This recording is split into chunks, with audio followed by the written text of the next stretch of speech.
Suami pelit memisah rekening setelah naik jabatan. "Jangan sentuh uangku," ucapnya padaku. Saat ayahku mendengar hal itu, ia langsung beri aku ini hingga bikin suami panik setengah mati. "Halo Bunda, semoga Bunda semuanya dalam keadaan sehat dan bahagia ya. Sebelum masuk ke ceritanya, jangan lupa nyalakan subtitle dan absen terlebih dahulu ya. Bunda-bunda semua dari daerah mana saja? Jangan lupa like, komen, dan subscribe channel ini ya. Selamat menonton." Suara derit pagar besi yang dibuka Mas Ramdan malam itu terdengar berbeda.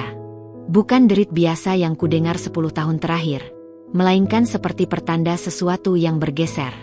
Aku, Nia, sedang di dapur mengaduk sop ayam kesukaannya, menunggu dengan degup jantung yang tanpa alasan sedikit berdebar-debar. Ia masuk, dan untuk pertama kalinya, ruang keluarga kami yang hangat dengan foto-foto kenangan itu seakan dibuatnya beku. "Mas, pulangnya malam sekali," sambutku, berusaha menepis rasa canggung. Sop ayam masih hangat. Dia tidak langsung menanggapi. Matanya, yang dulu selalu mencari milikku saat masuk, kini menyapu ruangan. Dari sofa kulit yang sudah mulai terkelupas di ujungnya, kerak buku yang penuh dengan novel-novel lama dan buku pelajaranku, lalu ke karpet buatan Cirebon yang sudah lusuh warnanya. Pandangannya seperti pengukur, dan segala sesuatu yang diukur tampaknya tidak mencapai standar. "Aku sudah makan," katanya singkat, meletakkan tas kulit baru yang mengkilap di kursi. Bau parfumnya menusuk hidungku. Bukan wangi citrus sederhana yang biasa ia pakai, melainkan sesuatu yang berat, eksotis, dan mahal.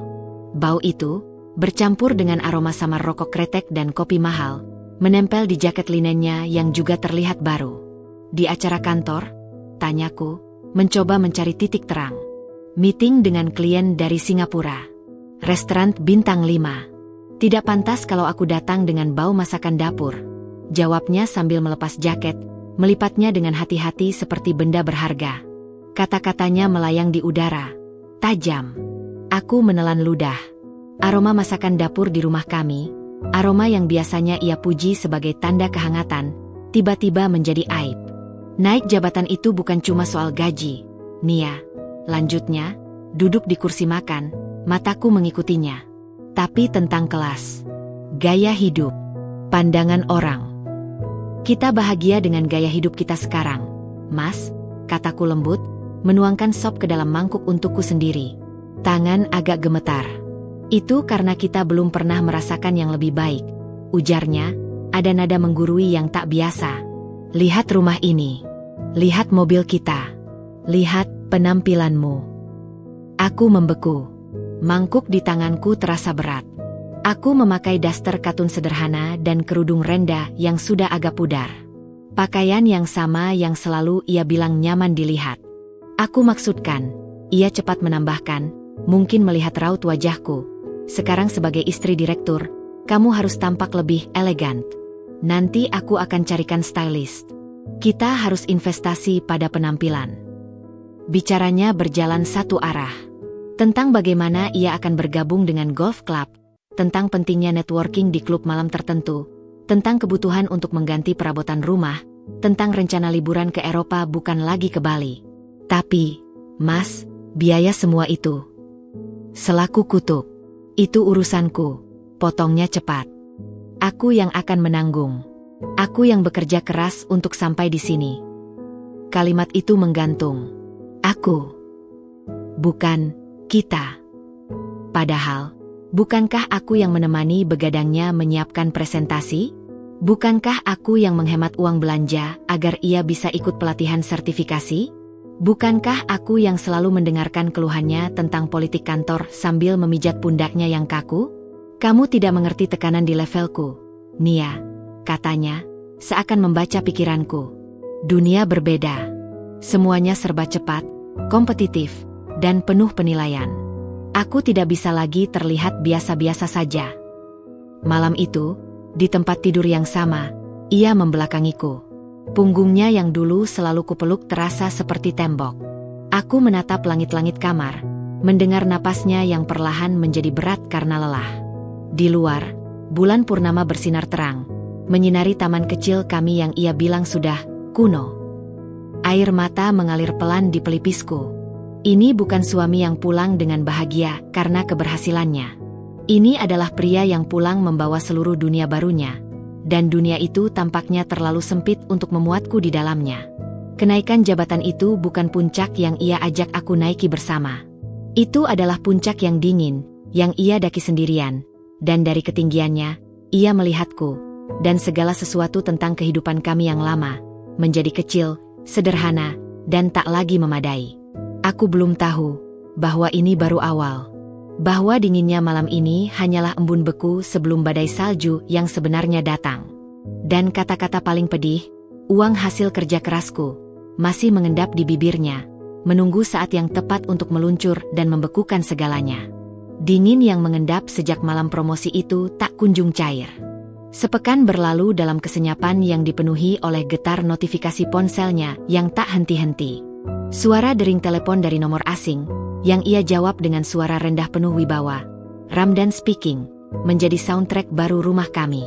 Ia jarang di rumah, dan ketika ada, ia seperti bintang yang hinggap sebentar, hanya untuk berubah pakaian dan berangkat kembali ke orbitnya yang lebih tinggi.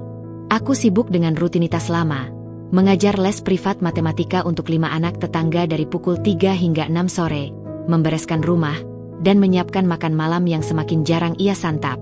Pekerjaanku, yang dulu ia hargai sebagai kontribusi penting untuk menabung liburan, kini terasa seperti debu di bawah karpet, sesuatu yang akan memalukan jika dilihat tamu-tamu barunya. Malam itu, Jumat malam, ia pulang lebih awal. Pukul 8. Aku sedang duduk di meja makan, memeriksa buku tugas salah satu murid les. Ia masuk tanpa salam, wajahnya tampak lelah namun ada kilat determinasi di matanya.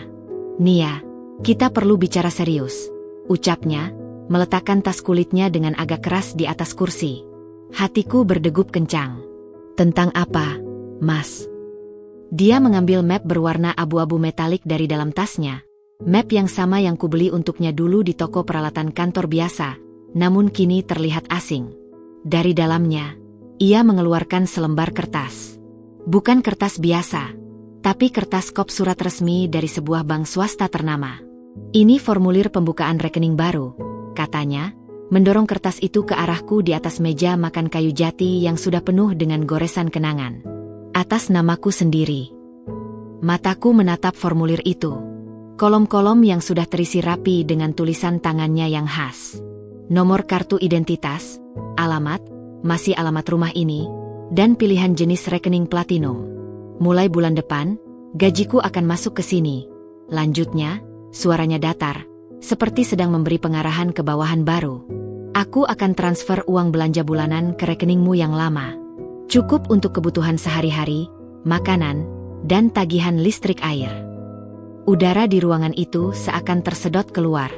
"Maksudmu, rekening bersama kita yang selama ini ditutup?" Potongnya cepat. "Atau paling tidak akan ada aliran dana masuk lagi ke situ. Kamu bisa pakai saldo yang tersisa sampai habis." "Kenapa, Mas?" Suaraku bergetar, berusaha keras menahan agar air mata tak jatuh. "Selama 10 tahun ini, kita selalu satu rekening. Aku yang mengatur semuanya. Kita berdua sepakat, kita diskusi untuk pengeluaran besar. Itu berjalan baik." Ia menarik napas dalam, menatapku dengan ekspresi campuran antara kesabaran dan kejengkelan. Seperti menghadapi anak yang tak mengerti perkara dewasa. "Nia, coba kamu hitung," ujarnya, menggeser kursi dan duduk di hadapanku. "Dulu gajiku berapa? Sekarang, dengan jabatan baru, bonus, tunjangan, hampir 8 kali lipat. Jumlahnya sangat besar. Lalu kenapa justru harus dipisah?" tanyaku, bingung. Karena aku tidak mau uang hasil kerja kerasku yang begitu besar dipakai untuk hal-hal yang tidak penting. Jawabnya, matanya tak menatapku, melainkan menatap dinding kosong di belakangku. "Hal-hal tidak penting seperti apa?" Suaraku semakin kecil. "Seperti biaya les adik-adikmu yang sering mendadak. Atau sumbangan untuk acara arisan RT yang itu-itu saja. Atau belanja baju dan pernak-pernik yang menurutmu lucu tapi sebenarnya tidak berguna." Ucapnya, datar. Setiap kata seperti pukulan palu. Aku terpana. Selama ini, aku menggunakan uang dari rekening bersama, uang kami, untuk hal-hal yang kupikir adalah bagian dari berbagi. Membantu adik-adikku yang masih kuliah saat mereka kesusahan. Itu dengan sepengetahuannya. Sumbangan RT adalah bagian dari kehidupan sosial kita di lingkungan ini. Dan baju-baju lucu yang ia sebut, itu adalah hadiah ulang tahun untuknya. Kaos bergambar karakter komik yang ia suka dulu, yang kubeli dengan menabung dari uang lesku sendiri. Aku menggunakan uangku juga untuk hal-hal itu. Mas, penghasilan lesku, kataku, mencoba mempertahankan harga diri. Ia menyeringai kecil, sinis. Penghasilan lesmu? Itu cuma recehan, Nia. Tidak signifikan dibandingkan apa yang aku hasilkan sekarang. Jangan dibandingkan. Recehan, bisikku, hancur. 4 jam mengajar setiap hari, menyiapkan materi, sabar menghadapi anak-anak yang sulit. Itu recehan? Dengarlah, katanya, suaranya tegas, memutuskan. Ini bukan tentang tidak percaya. Ini tentang pengelolaan yang profesional. Aku di kantor mengelola anggaran miliaran. Aku harus bisa mengelola keuanganku sendiri dengan prinsip yang sama. Pisah rekening adalah langkah paling bijak. Bijak untuk siapa, Mas? Tanyaku, air mata akhirnya menetes. Bijak untukmu yang punya kendali penuh? Lalu aku di mana? Jadi apa aku? Penghuni yang dapat jatah. Wajahnya berkerut kesal. Jangan dramatis, Nia. Kamu tetap istriku. Kebutuhanmu akan terpenuhi. Hanya saja, untuk hal-hal besar, aku yang akan putuskan. Karena aku yang menghasilkan. Ia berdiri, mengambil formulir itu kembali. Aku sudah tanda tangani. Besok akan aku proses. Mulai bulan depan, sistemnya berjalan. Ia berjalan menuju kamar, meninggalkanku sendirian di meja makan dengan buku tugas matematika yang coretannya tiba-tiba berbayang buram. Aku menatap tangan kosongku. 10 tahun yang lalu, di meja yang sama, kami duduk berdua dengan buku tabungan pertama kami. Saldo pertama dari gaji pertamanya sebagai staf junior. Ia meletakkan tangannya di atas tanganku dan berkata, "Ini awal, Nia. Kita akan isi buku ini bersama-sama, untuk masa depan kita." Kini, masa depan itu tiba. Dan ternyata, di dalam pikirannya, masa depan itu hanya miliknya seorang. Rekening terpisah itu bukan sekedar pembagian keuangan. Itu adalah garis pembatas yang tegas. Di satu sisi, ada dia dengan dunia barunya yang luas, mengkilap, dan penuh prestasi. Di sisi lain, ada aku dengan dunia lamanya yang sempit, lusuh, dan penuh dengan hal-hal tidak penting. Kertas itu mungkin hanya selembar formulir bank. Tapi rasanya seperti surat pemutusan kontrak. Kontrak pernikahan kami yang dulu dibangun atas dasar kita, kini secara resmi direvisi menjadi aku dan kamu. Dan malam itu, di balik pintu kamar yang tertutup, aku baru menyadari betapa dalamnya jurang yang mulai menganga. Garis di atas kertas itu hanyalah tanda permulaan dari retakan besar yang akan membelah seluruh hidup kami. Sebulan berlalu dalam skema baru yang dingin itu. Transfer bulanan masuk tepat waktu ke rekening lamaku. Jumlahnya cukup untuk belanja dan tagihan. Tapi terasa seperti tunjangan yang dihitung per ketip. Aku tak lagi diizinkan, atau lebih tepatnya, tak lagi punya akses, untuk melihat arus keuangan utamanya. Hidupku berjalan dalam 2 rel paralel. Rutinitas lesku yang terus berjalan, dan tugas baruku sebagai pengelola rumah tangga, dengan anggaran terbatas. Konflik itu meletus di hari yang cerah namun penuh awan di hatiku. Telepon dari ibuku di Bandung berdering pagi-pagi. Suaranya pecah, panik. "Nia, adik Rian. Rian dirawat di UGD. Usus buntu, harus operasi darurat. Biaya depositnya 8 juta. Nak, bapak lagi tidak ada uang tunai sebanyak itu." Ibuku terdengar hampir menangis. Rian, adik bungsuku yang baru duduk di semester akhir kuliah, jauh dari asuransi. Jantungku berdebar kencang. Tanpa pikir panjang, logika keluarga mengambil alih. Aku membuka aplikasi perbankan di ponselku. Rekening utama kami, rekening lama bersama yang belum ditutup karena masih ada sisa dana, masih memiliki saldo sekitar 15 juta dari gaji Ramadan bulan sebelumnya yang belum sempat dipindahkan sepenuhnya. Aku melakukan transfer cepat 8 juta ke rekening ibuku. Dalam kepanikan dan niat baik, aku bahkan meninggalkan pesan. Untuk Rian, segera diurus, Nia. Aku bernapas lega, lalu menelepon kembali ibuku untuk memastikan. Setelah itu, aku mengirim pesan singkat kepada Ramdan. Mas, tadi aku transfer 8 juta dari rekening lama ke ibu untuk biaya darurat operasi Rian. Aku akan kembalikan pelan-pelan dari uang lesku. Pesan itu tak dibalas. Sepanjang hari, hanya ada keheningan. Aku mencoba fokus mengajar, tapi pikiran kalut. Mungkin ia sibuk rapat. Mungkin ia memahami. Sampai kemudian, saat matahari hampir tenggelam, suara mobilnya yang baru, SUV besar berwarna perak, menderu di depan rumah. Suara pintu dibanting. Langkah kaki berat menghampiri. Ia membuka pintu depan, wajahnya merah padam, matanya menyala-nyala. Di tangannya, tergenggam ponselnya, seperti barang bukti. Berani-beraninya kau, teriaknya, suara menggelegar memecah kesunyian sore. Berani-beraninya kau mengambil uangku tanpa izin. Aku terkejut, mundur selangkah. Itu untuk biaya darurat. Mas, Rian sakit, harus operasi. Aku sudah kirim pesan. Pesan? Pesan bukan izin, potongnya, menghampiriku hingga aku bisa mencium amarah di napasnya. 8 juta. Kamu pikir itu uang receh? Kamu pikir kamu bisa seenaknya menguras rekening begitu saja? Aku tidak menguras, Mas. Itu masih sisa uang kita, dan itu untuk nyawa adikku. Balasku, suara mulai meninggi, dibalut rasa terluka. Aku bilang akan aku kembalikan. Dari mana? Dari les privat recehanmu yang cuma cukup untuk beli lipstik. Hardiknya, sarkasme menyesakan. Sudah aku bilang, rekening itu akan aku kosongkan. Itu adalah uangku. Hasil dari jerih payahku. Kita ini suami istri, Mas. Bukan atasan dan bawahan. Saat keluargaku butuh pertolongan. Keluargamu, ia menyeringai, memotong lagi. Kata itu diucapkan dengan nada menghina. Selalu keluargamu yang jadi masalah. Selalu ada saja yang butuh uang. Sudah berapa kali aku ditolong untuk urusan keluargamu? Aku tercekat. Air mata mulai mengalir. Mereka bukan peminta, Ramdan. Ini keadaan darurat. Dan mereka juga keluargamu sekarang. Ia mengeluarkan napas panjang, penuh kesabaran palsu yang mengejek.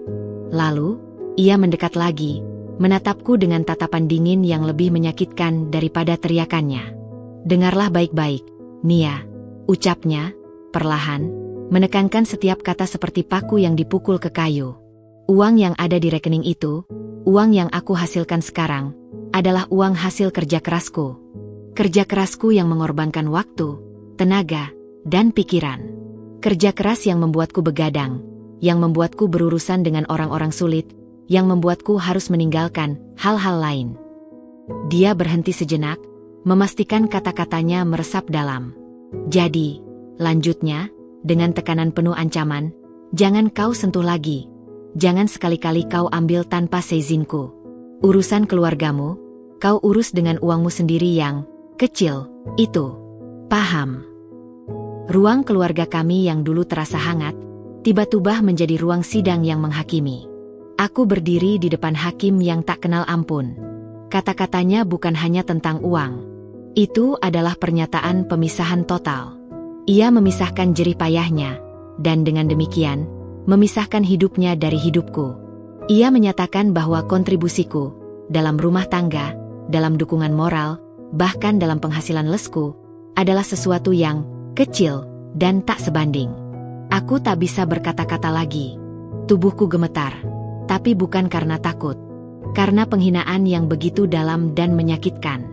Karena pengkhianatan terhadap dasar pernikahan kami. Gotong royong.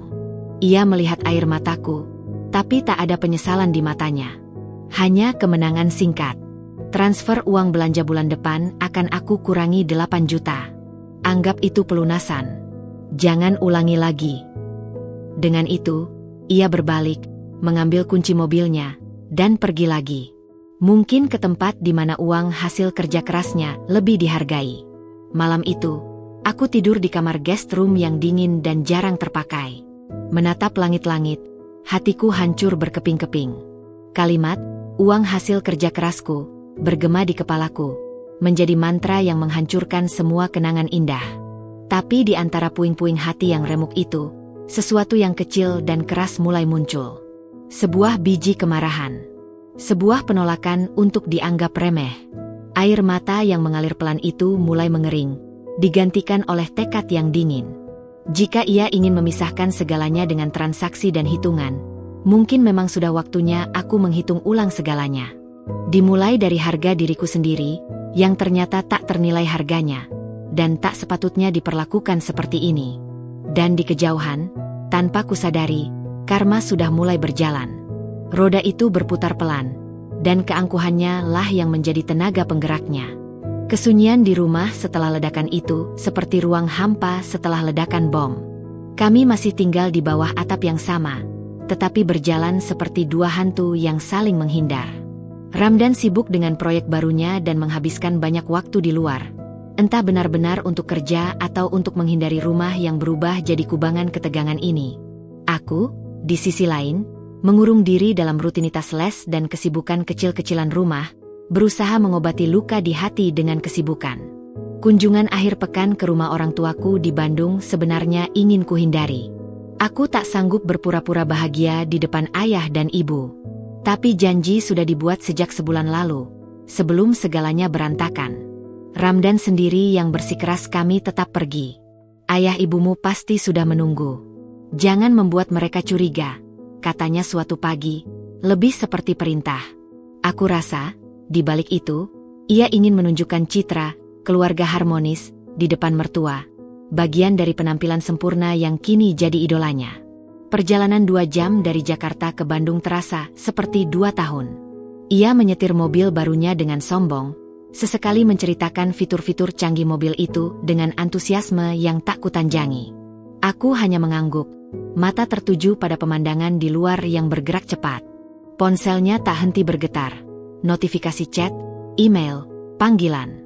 Ia menjawab beberapa dengan suara rendah dan profesional. Aku mendengar sepenggal percakapan tentang meeting di Singapura minggu depan, dan anggaran tambahan untuk tim marketing. Saat kami tiba di rumah masa kecilku yang asri di kawasan Setiabudi, aroma masakan ibu langsung menyambut. Ayah sudah menunggu di teras dengan senyum lebar yang tulus. Mereka memelukku erat, dan untuk sesaat, pelukan itu terasa seperti pelindung dari segala dingin yang kualami.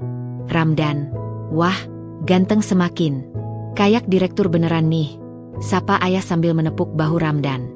Ayahku adalah pria sederhana yang membangun bisnis percetakannya dari nol. Meski sukses, ia tetap rendah hati dan tak pernah menilai orang dari penampilan luarnya.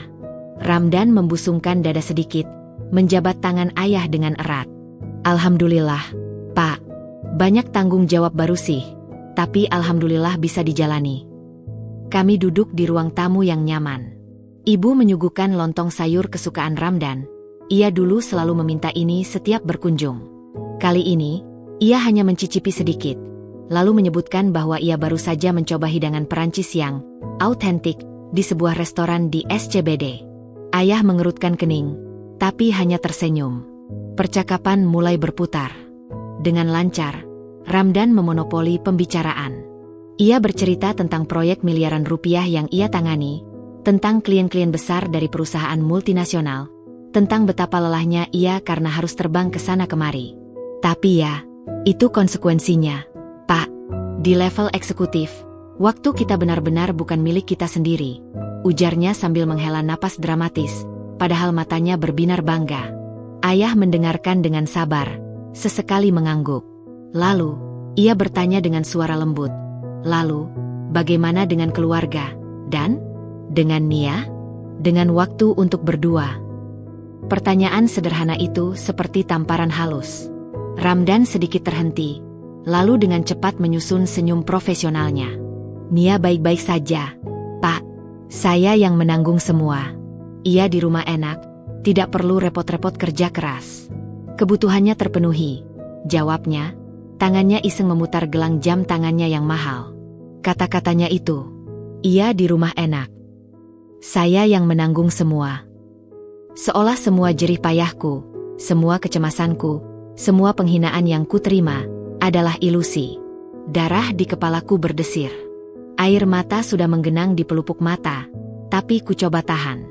Ayah, dengan mata tajam seorang pengusaha yang terbiasa membaca orang, memandangku. Ia melihat kehampaan di mataku, kegelisahan di cara dudukku. Ia melihat aku tak sekalipun menyela atau menambahkan cerita suamiku. Sesuatu yang biasa kulakukan dulu. Nia, sayang, kamu kurusan. Kurang makan ya? Tanya ibu. Naluri keibuannya langsung bekerja. Iya, Ni, ada masalah? Tanya ayah lebih langsung. Matanya tak lepas dari wajahku. Ramdan buru-buru menyela. Tidak ada masalah, Pak. Nia cuma lagi diet mungkin. Soalnya di lingkungan baru kami, para istri eksekutif biasanya menjaga penampilan. Aku tak tahan lagi. Topeng itu terlalu berat. Suara Ramdan yang penuh kepalsuan. Klaimnya bahwa ia menanggung semua, sambil memisahkan rekening dan melarangku menyentuh uang hasil kerja kerasnya. Semua meledak dalam kepalaku. Ayah, ibu, suaraku pecah sebelum sempat kubentuk kalimat. Air mata yang kutahan sepanjang perjalanan, sepanjang minggu, akhirnya menderas. Aku menutup wajah dengan kedua tangan. Tubuhku terguncang oleh isakan yang tak bisa lagi dibendung. Ruang tamu yang hangat tiba-tiba sunyi senyap.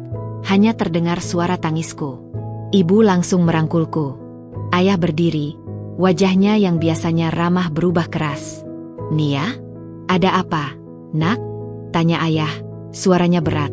Di antara isakanku, cerita itu keluar terpotong-potong. Tentang rekening yang dipisah sepihak. Tentang jatah bulanan yang dihitung per ketip. Tentang adik Rian yang sakit dan bagaimana Ramdan marah besar karena aku mengambil uangnya, 8 juta untuk biaya operasi darurat. Dan akhirnya, tentang kalimat yang melukai itu, yang kuucapkan dengan getir. Dia bilang, jangan sentuh uang hasil kerja kerasnya, ayah. Urusan keluarga saya, urus dengan uang saya yang kecil saja. Ayah mendengarkan dengan diam, tetapi aura kemarahannya begitu kuat hingga terasa memenuhi ruangan. Ibu memelukku lebih erat, matanya juga berkaca-kaca, melihat penderitaanku. Ramdan duduk membeku di kursinya. Wajahnya yang tadi penuh percaya diri, kini memucat. Mulutnya terbuka seperti ingin membantah, menyangkal, atau merasionalisasi, tapi di bawah tatapan ayah yang seperti sinar X, ia tak bisa berkata-kata. Benar apa yang diceritakan Nia, Ramdan? Tanya ayah, suaranya tenang tapi menusuk. Pak, itu bukan seperti yang ia ceritakan. Ini masalah manajemen keuangan yang lebih efisien. Dan soal uang 8 juta itu, saya hanya ingin Nia belajar bertanggung jawab. Ramdan mencoba membela diri, tapi suaranya kehilangan wibawanya. Belajar bertanggung jawab? Potong ayah, suaranya mulai meninggi. Dengan melarangnya menolong nyawa adiknya sendiri? Dengan memisahkan uang seperti kalian bukan keluarga? Dengan menyebut jerih payah istrimu kecil? Setiap pertanyaan ayah seperti pukulan telak. Ramdan menunduk, tak mampu menatap mata ayah. Ayah berdiri, langkahnya mantap menuju ruang kerjanya di belakang. Suasana hening mencekam, hanya terdengar desahan ibu yang masih memelukku. Beberapa saat kemudian, ayah kembali. Di tangannya, bukan hanya segulung dokumen, tapi sebuah map tebal berisi berkas-berkas legal. Ia meletakkannya di hadapanku dengan penuh keyakinan. Nia, sayang, ucap ayah, suaranya kembali lembut tapi penuh kekuatan. Ayah sudah tua. Percetakan, maju lancar, ini, yang ayah bangun dari nol, butuh penerus yang punya hati, bukan cuma punya otak hitung-hitungan. Dia menatapku dalam-dalam, matanya berkaca-kaca tetapi tegas. Mulai hari ini, 50% saham perusahaan ini menjadi milikmu. Dan posisi direktur utama, ayah serahkan padamu. Semua keputusan operasional ada di tanganmu. Aku terpana, mulutku terbuka. Ramdan mendongak, wajahnya berubah dari pucat menjadi abu-abu. Matanya membelalak, melihat map tebal itu seperti melihat harta karun yang tiba-tiba berpindah ke tangan yang salah. Ayah, saya tidak, gumamku, masih terbawa emosi. Kamu bisa, Nia. Kamu cerdas, tekun, dan punya jiwa kepemimpinan. Kamu yang selama ini mengatur rumah tanggamu dengan baik meski dengan sumber terbatas. Ayah percaya padamu. Lalu, ayah menoleh ke Ramdan. Dan kali ini, nada suaranya menjadi seperti baja. Dan kamu, Ramdan, jika uang hasil jerih payahmu tidak boleh disentuh istrimu, maka uang hasil jerih payah istri dan ayahnya juga tidak perlu kau sentuh. Biarkan Nia mengelola bisnis dan penghasilannya sendiri.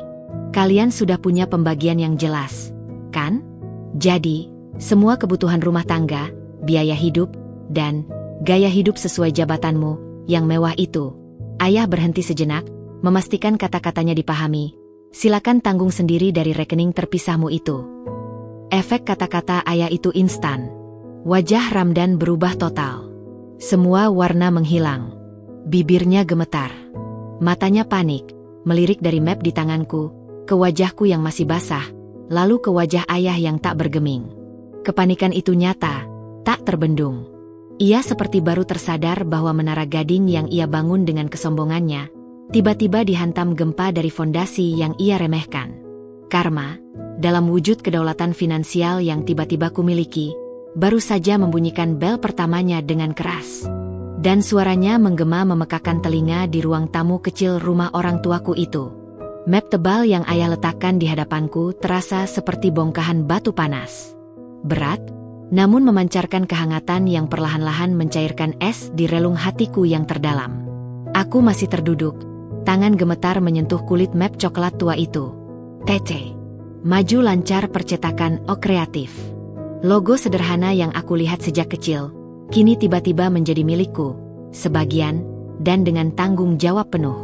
Ayah, saya tidak mengerti soal percetakan teknis, gumamku, suara masih serak oleh tangisan. Ayah duduk di sampingku, meletakkan tangan yang besar dan berurat di pundakku. Kamu tidak perlu tahu cara menjalankan mesin offset, Nia. Kamu perlu tahu cara memimpin orang, mengelola kepercayaan, dan membaca peluang. Itu yang selama ini kamu lakukan di rumah tanggamu dan les privatmu. Kamu melatih anak-anak yang berbeda karakter, kan? Sama seperti mengelola karyawan dengan beragam latar belakang. Ibu masih memelukku dari sisi lain, memberikan kekuatan tanpa kata. Di seberang kami, Ramdan masih seperti patung lilin yang mencair. Wajahnya yang tadi abu-abu pucat, kini mulai memerah oleh campuran malu, kaget, dan, yang paling jelas, kepanikan yang dalam. Matanya tak bisa lepas dari map itu, seolah ia bisa melihat angka-angka yang tercetak di dalam dokumen saham. Pak, saya rasa, ini keputusan yang sangat terburu-buru. Ramdan akhirnya berbicara, suaranya serak, mencoba mengambil nada rasional. Mengelola bisnis itu tidak sederhana. Beban mentalnya besar. Nia sudah punya tanggung jawab di rumah, dan lesnya yang recehan, itu, maksudmu? Potong ayah dengan tenang, tetapi sengatan di kata, recehan, itu tajam. Ramdan tersentak. Saya tidak bermaksud. Sudah jelas apa maksudmu. Dan, ayah melanjutkan, tak memberinya ruang. Dan justru karena itulah aku mengambil keputusan ini. Agar anakku punya sesuatu yang tidak bisa disebut recehan oleh siapapun. Agar ia punya landasan untuk berdiri sama tinggi. Ayah membuka map itu, mengeluarkan beberapa dokumen kunci. Ada sertifikat saham atas namaku yang sudah dipersiapkan notaris, surat keputusan penunjukan direktur utama, laporan keuangan terkini, dan struktur organisasi. Lihat, Nia, ujar ayah, menunjuk angka-angka di laporan laba rugi. Bisnis ini sehat. Omzet bulanan stabil di angka yang cukup besar. Lebih dari cukup untuk membuatmu mandiri sepenuhnya. Aku melihat angka-angka itu. Mata yang masih berkabut perlahan mulai fokus. Jumlahnya memang signifikan. Jauh melampaui jatah bulanan yang Ramdan berikan, bahkan melampaui gajinya yang lama sebelum naik jabatan. Dadaku sesak oleh emosi yang bertolak belakang, syukur yang meluap pada ayah, dan kepahitan yang dalam terhadap pria di seberang ruangan yang dulu bersumpah melindungiku. Tapi fungsi saya apa? Ayah? Saya tidak bisa datang ke pabrik setiap hari. Saya di Jakarta. Kamu memimpin dari manapun, Nia. Sekarang ada telekonferensi. Manajer produksi dan keuangan di sini bisa diandalkan. Kamu yang membuat keputusan strategis, menyetujui anggaran, mencari peluang pasar baru. Kamu bisa mulai dengan datang seminggu sekali, pelan-pelan. Ayah akan dampingi. Pandangan ayah penuh keyakinan mutlak, keyakinan yang selama ini absen dari mata suamiku. Kemudian, ayah menoleh ke Ramdan lagi. Kali ini, tatapannya seperti hakim yang menyampaikan vonis. Dan untuk kamu, Ramdan, karena kamu begitu yakin dengan prinsip pemisahan keuangan dan tanggung jawab individual, maka mari kita jalankan sepenuhnya. Nia akan menggunakan penghasilannya dari bisnis ini untuk kebutuhannya sendiri, investasinya, dan membantu keluarganya, sesuai keinginannya, tanpa perlu izin dari siapapun. Ayah berhenti, memastikan setiap kata meresap. Dan kamu, dengan uang hasil kerja kerasmu, yang besar itu, akan menanggung sepenuhnya semua biaya rumah tangga yang selama ini kalian bagi. Cicilan rumah, listrik, air, paket internet, belanja sehari-hari, servis mobil, semua. Juga biaya, gaya hidupmu, sebagai eksekutif, keanggotaan klub golf, makan di restoran mewah, pakaian bermerek, dan segala tetek bengek penampilanmu itu. Ramdan tampak seperti kesulitan bernapas. Pepa, cicilan rumah saja hampir 10 juta sebulan. Ditambah semuanya, sela ayah tegas. Kamu yang memilih jalan ini. Kamu yang bilang Nia tidak perlu repot-repot dengan urusan besar karena kamu yang menanggung semua. Sekarang, buktikan. Tanggung semua. Sendirian. Itulah pukulan telak. Realitas matematika yang ia sukai kini berbalik menghajarnya. Gajinya yang besar itu tiba-tiba harus menanggung beban penuh yang sebelumnya terbagi. Dan di saat yang sama, sumber daya yang ia anggap remeh, istrinya, kini justru memiliki kekuatan finansial yang mandiri, bahkan berpotensi melampauinya. Ini tidak adil, Pak. Kami suami istri, seharusnya berbagi. Ramdan mencoba protes lemah. Adil? Suara ayah sedikit meninggi, dan untuk pertama kalinya, emosi marah yang tersimpan meledak kecil. Adil itu ketika kamu menghargai jerih payah istrimu yang mengatur rumah tanggamu selama 10 tahun. Adil itu ketika kamu tidak menganggap uang 8 juta untuk nyawa adik iparmu lebih penting daripada gengsimu. Adil itu ketika kamu tidak melukai harga diri istrimu dengan menyebut usahanya kecil. Jangan bicara tentang adil di hadapanku, Ramdan. Ruangan kembali hening. Tegangan begitu kental terasa. Aku melihat Ramdan menunduk sepenuhnya, tak lagi mampu membantah. Ayah telah menguliti segala pembenarannya hingga ke tulang. Ayah menarik napas panjang, menenangkan diri. Lalu kepadaku, ia berkata lebih lembut, ambil map ini, Nia. Pelajari. Besok kita ke kantor notaris untuk penandatanganan yang lebih resmi. Ini pemberian ayah, sekaligus amanah. Jangan pernah biarkan siapapun membuatmu merasa kecil lagi. Aku mengangguk, air mata kembali mengalir. Tetapi kali ini adalah air mata kelegaan dan kekuatan. Aku menggenggam map itu erat-erat. Ini bukan hanya tentang saham atau jabatan. Ini tentang senjata untuk memperjuangkan martabatku.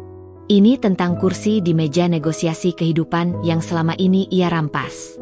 Dalam perjalanan pulang nanti, di dalam SUV mewahnya yang tiba-tiba terasa seperti mobil sewaan yang mahal, Ramdan akan mencoba berbagai nada, memohon, membela diri, bahkan marah.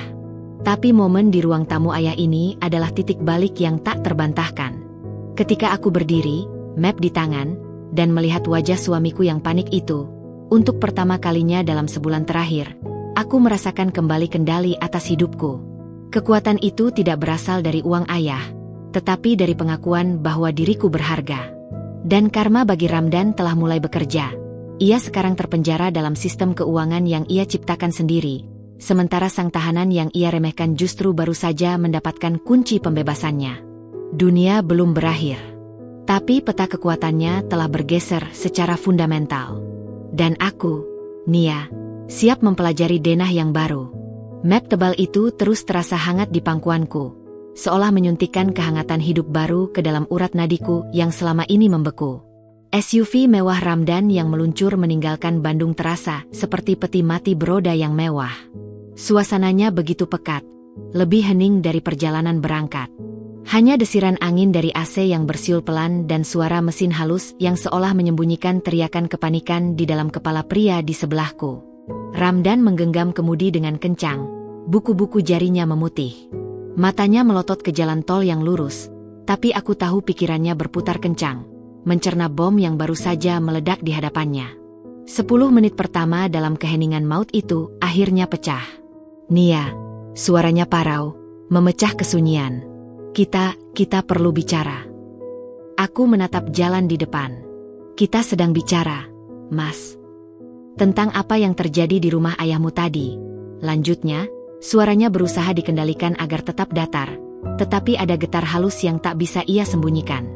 Itu terlalu drastis. Ayahmu sedang emosi. Ayah saya tidak sedang emosi. Ayah saya sedang bertindak. Jawabku, tenang. Tenangku yang baru ini bahkan mengejutkanku sendiri. Ia memberimu tanggung jawab yang sangat besar. Kamu pikir mengelola sebuah percetakan itu mudah? Itu penuh tekanan, penuh masalah teknis, persaingan ketat. Ujarnya, mencoba menakut-nakutiku. Seperti tekanan mengelola anggaran miliaran di perusahaanmu. Ya, Mas, balasku dingin. Atau seperti persaingan ketat di level direktur? Ayah percaya saya bisa. Dan saya akan belajar. Dia menarik napas dalam, seperti orang yang kehabisan oksigen. Nia, dengarkan aku. Aku minta maaf. Untuk semua perkataan kasar aku. Untuk rekening itu. Itu semua karena tekanan kerja. Aku tidak bermaksud merendahkanmu. Ini dia. Permintaan maaf yang sudah kutunggu-tunggu sejak konflik pertama. Tapi sekarang, terdengar begitu hampa. Begitu terencana. Seperti strategi negosiasi, bukan penyesalan tulus. Tidak bermaksud merendahkan, tapi bilang usaha saya, recehan, dan kecil, tanyaku, masih menatap depan. Itu salah pilih kata. Aku sedang kesal waktu itu. Bantahnya, suaranya mulai meninggi sedikit. Tapi lihat, sekarang semuanya bisa kita perbaiki. Kita gabung lagi rekeningnya. Semua uangku, uangmu, kita satukan. Kita kelola bersama seperti dulu. Tidak perlu sampai ayahmu turun tangan dengan cara seperti itu. Aku memalingkan wajah, menatapnya untuk pertama kalinya sejak kita masuk mobil.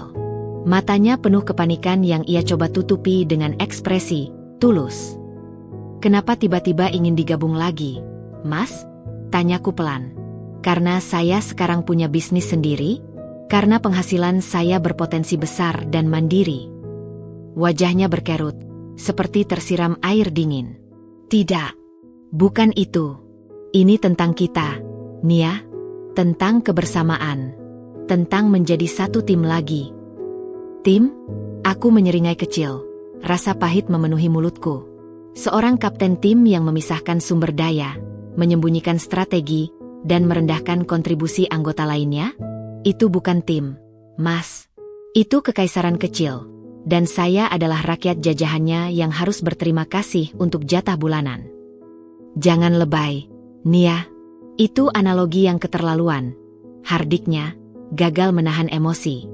Lebih keterlaluan mana dengan menyuruh istri sendiri jangan sentuh uangnya untuk menolong nyawa adiknya. Suaraku tetap tenang, tapi setiap kata seperti anak panah. Lebih keterlaluan mana dengan memisahkan segalanya seakan pernikahan kita adalah joint venture yang bisa dibubarkan kapan saja. Dia terdiam. Mobil meluncur melewati rest area. Tangannya mengetuk-ketuk kemudi dengan gugup.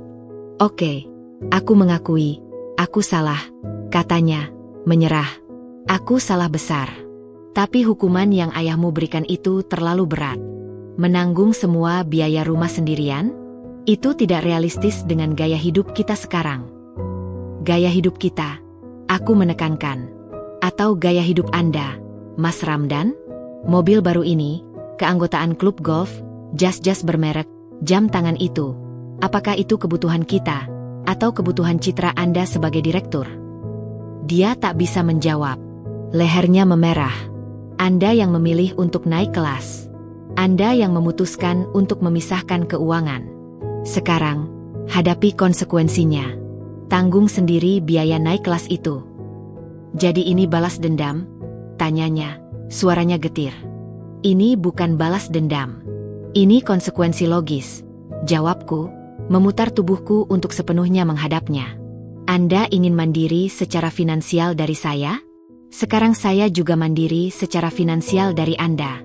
Anda tidak ingin uang Anda tersentuh untuk urusan keluarga saya? Sekarang, uang saya juga tidak akan tersentuh untuk urusan gaya hidup Anda. Adil, kan? Sesuai prinsip bisnis yang Anda terapkan. Wajahnya pucat kembali. Ia melihat bahwa logikanya sendiri yang digunakan untuk melawannya. Karma bukan hanya datang dari luar. Ia datang dari cermin yang memperlihatkan bayangannya sendiri yang jelek. Nia, tolong, ucapnya. Kini nada memohon yang sebenarnya. Aku tidak akan bisa. Gajiku besar. Tapi tidak sebesar itu jika harus menanggung semuanya sendirian. Kita masih suami istri. Tolong, jangan biarkan ayahmu menghancurkan kita. Ayah saya tidak menghancurkan kita, Mas. Anda yang mulai merobek-robek kita, keping demi keping. Ayah hanya memberi saya lem dan paku untuk menyatukannya kembali, tapi untuk diri saya sendiri. Jika Anda ingin bagian dari bangunan baru ini, Anda harus membuktikan diri layak. Bukan dengan permintaan maaf yang muncul karena panik. Perjalanan 2 jam itu terasa seperti neraka baginya. Aku bisa melihat keringat dingin membasahi pelipisnya meski AC menyala maksimal. Pikirannya bekerja keras. Aku bisa hampir mendengarnya. Bagaimana caranya mengontrol situasi ini? Bagaimana caranya menguasai bisnis pemberian ayah itu? Bagaimana caranya membuat Nia lunak lagi? Saat kami hampir sampai di rumah, di perumahan kami yang cicilannya kini menjadi beban berat di pikirannya, dia mencoba sekali lagi. Baik, katanya. Seperti menelan pil pahit. Kita jalani saja dulu aturan baru ini. Tapi tolong, Nia, pikirkan tentang reputasiku. Jika orang tahu istriku menjadi direktur di perusahaan lain sementara aku, itu akan terlihat aneh. Bisakah kita setidaknya tetap terlihat seperti pasangan yang solid di depan umum? Permintaannya yang terakhir itu mengungkapkan segalanya. Bukan tentang perbaikan hubungan. Bukan tentang penyesalan atas sakit hati yang ia sebabkan. Ini tentang penampilan.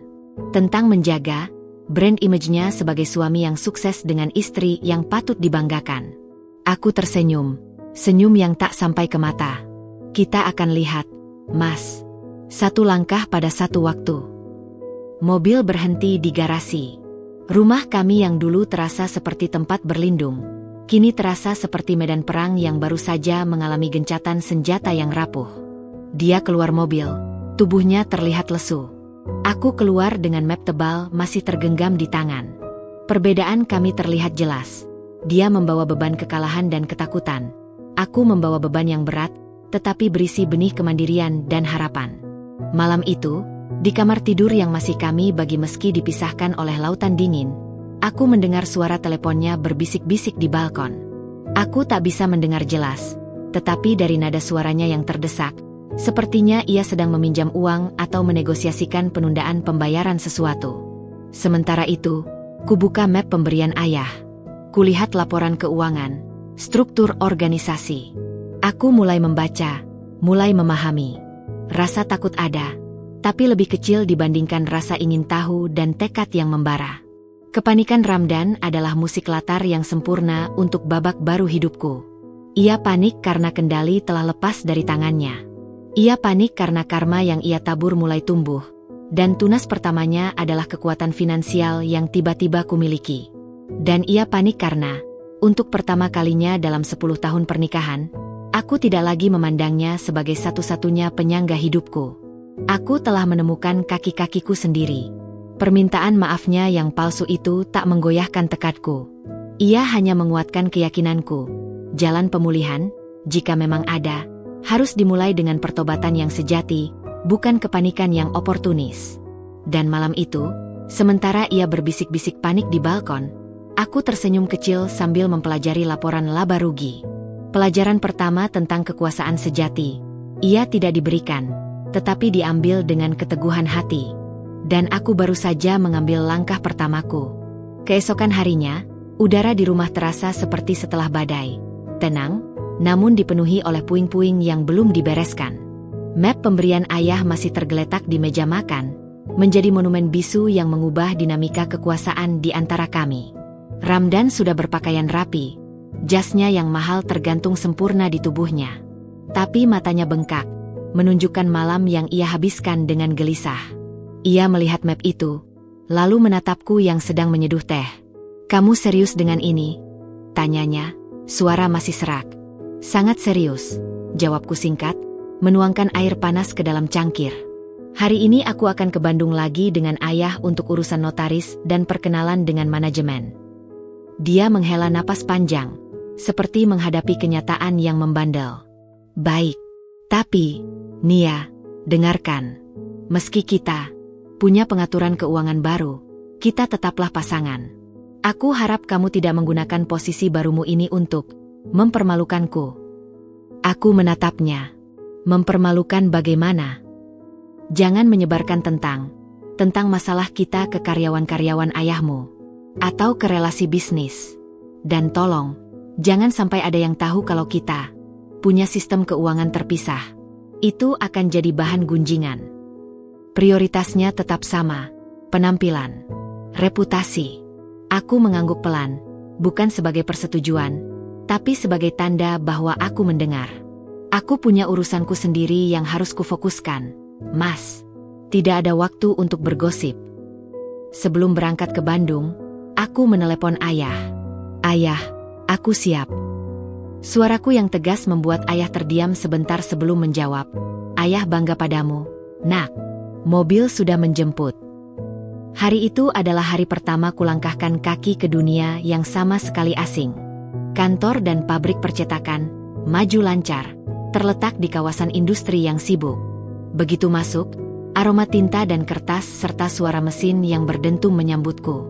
Ayah sudah menunggu di ruang rapat bersama 4 orang kunci. Bu Sari, manajer keuangan, Pak Anton, manajer produksi, Mas Agus, head of sales, dan Ima, sekretaris ayah. "Semua, ini putri saya, Nia.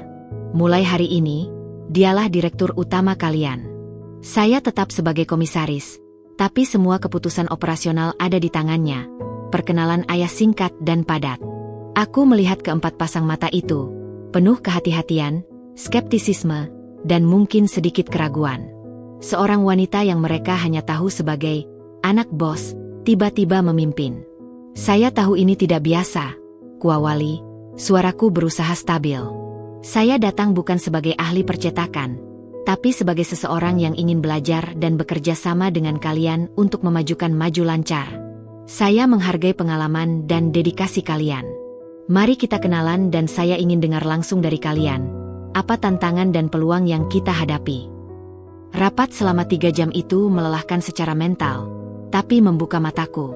Aku mendengar tentang persaingan dengan digital printing, masalah pasokan kertas, loyalitas pelanggan lama, dan perlunya inovasi. Aku banyak bertanya, mencatat.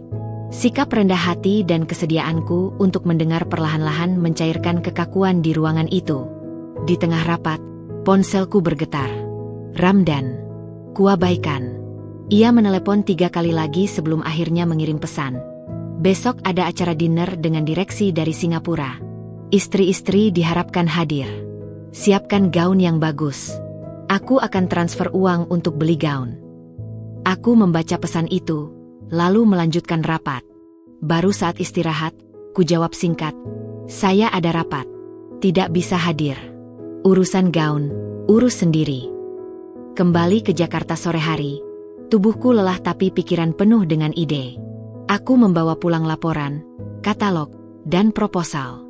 Semangat baru ini terasa seperti oksigen setelah sekian lama terkurung. Ramdan sudah di rumah, wajahnya masam. "Kamu tidak balas teleponku." "Saya sedang rapat penting." "Seperti yang Anda lakukan seringkali," jawabku sambil meletakkan tas berisi dokumen. "Dinner besok itu penting untuk karierku," suaranya meninggi. "Dan bisnis saya yang baru mulai ini penting untuk masa depan saya," balasku tenang. "Saya tidak bisa membatalkan komitmen hanya untuk menjadi aksesori di dinner Anda." "Aksesori? Kamu itu istriku." Istri yang dilarang menyentuh uang hasil kerja keras Anda?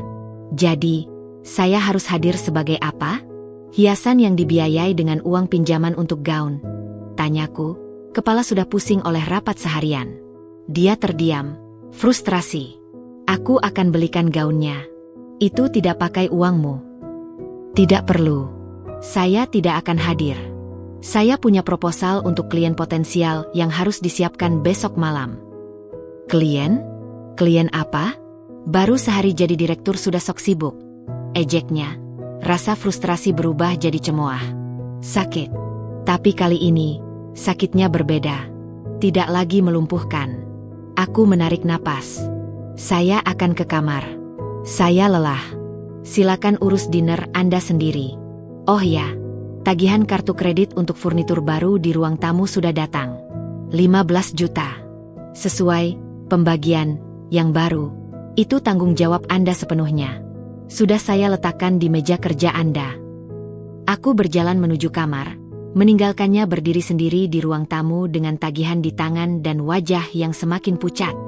Kembali, aku mendengar suara teleponnya. Kali ini suaranya jelas memohon-mohon. Kemungkinan besar meminta penundaan pembayaran atau meminjam uang. Kesombongan aslinya masih ada, tertanam dalam.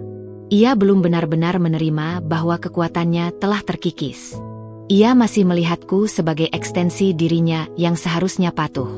Bisnisku, baginya, adalah mainan, ayah untukku, bukan sesuatu yang serius. Tapi aku sudah berubah. Hari pertama ini mengajarkanku sesuatu. Rasa hormat harus diraih, bukan dituntut. Dan rasa hormat dari tim di Bandung yang kudapatkan hari ini, meski masih awal, terasa jauh lebih bernilai daripada perintah dan cemoohan dari suami sendiri. Malam itu, sementara ia sibuk dengan urusan dan kecemasannya, aku duduk di meja belajar dengan dokumen-dokumen percetakan. Aku belajar tentang margin keuntungan, biaya operasional, strategi pemasaran.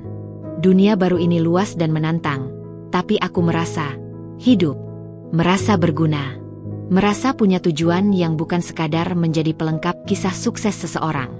Awal yang baru ini memang penuh ketidakpastian. Tapi ketidakpastian itu milikku sendiri.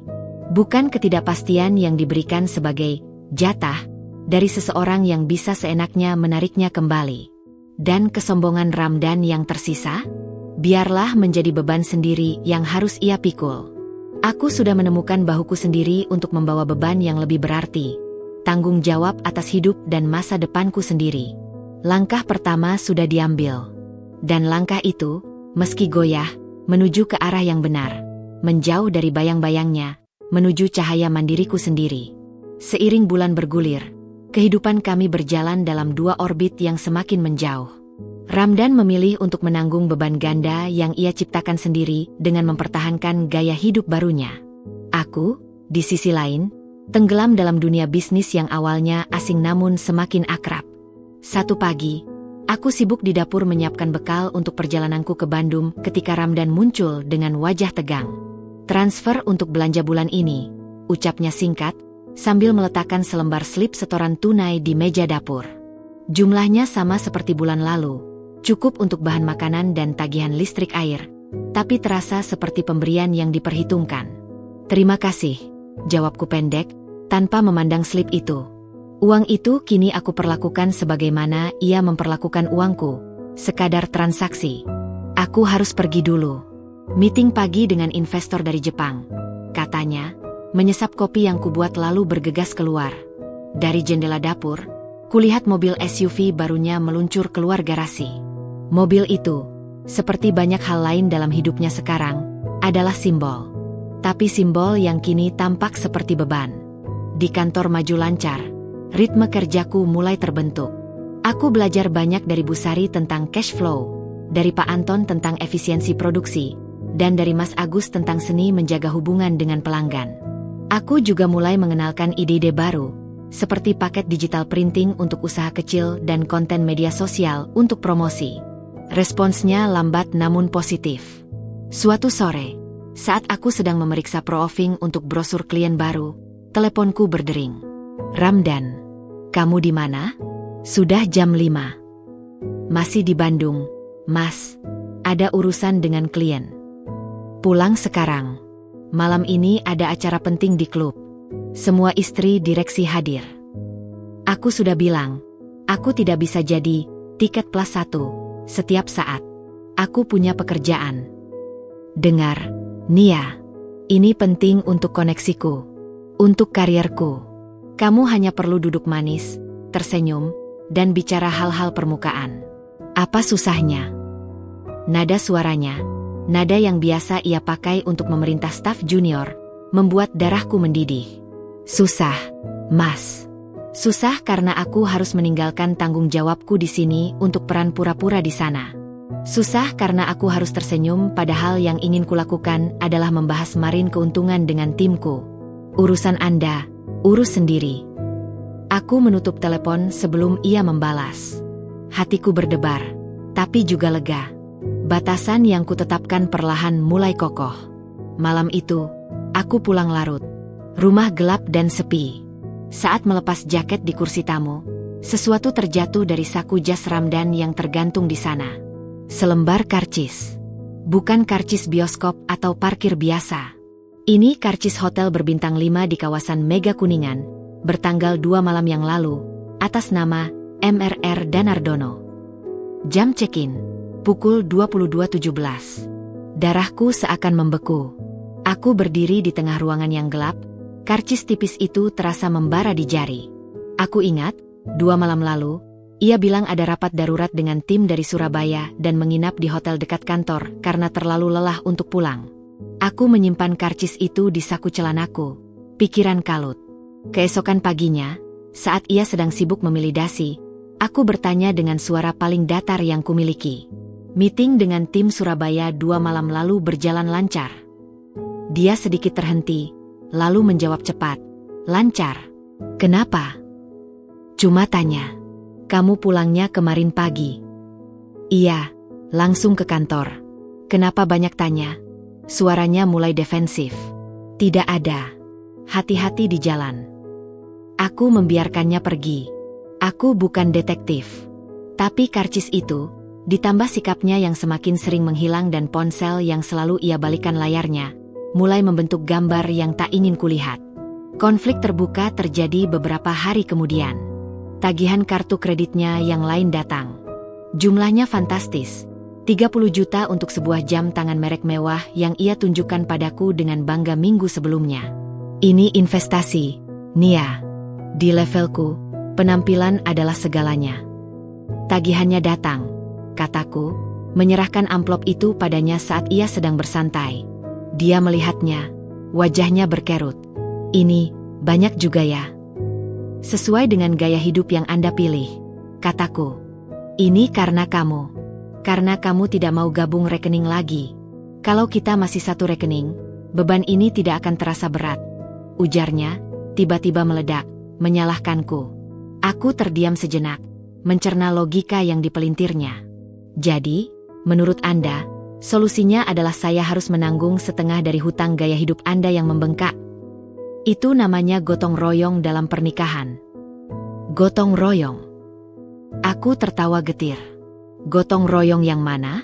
Yang dimana Anda yang menentukan semua aturan, dan saya yang hanya boleh menurut?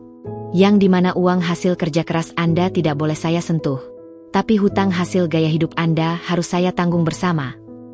Dia tak bisa menjawab. Matanya merah oleh kemarahan dan kemungkinan besar juga oleh tekanan finansial yang mulai mencekik. Kamu berubah, Nia. Kamu jadi keras, materialistis, hanya memikirkan bisnismu sendiri. Saya yang berubah. Suaraku akhirnya meninggi. Semua emosi tertahan meluap. Anda yang memulai.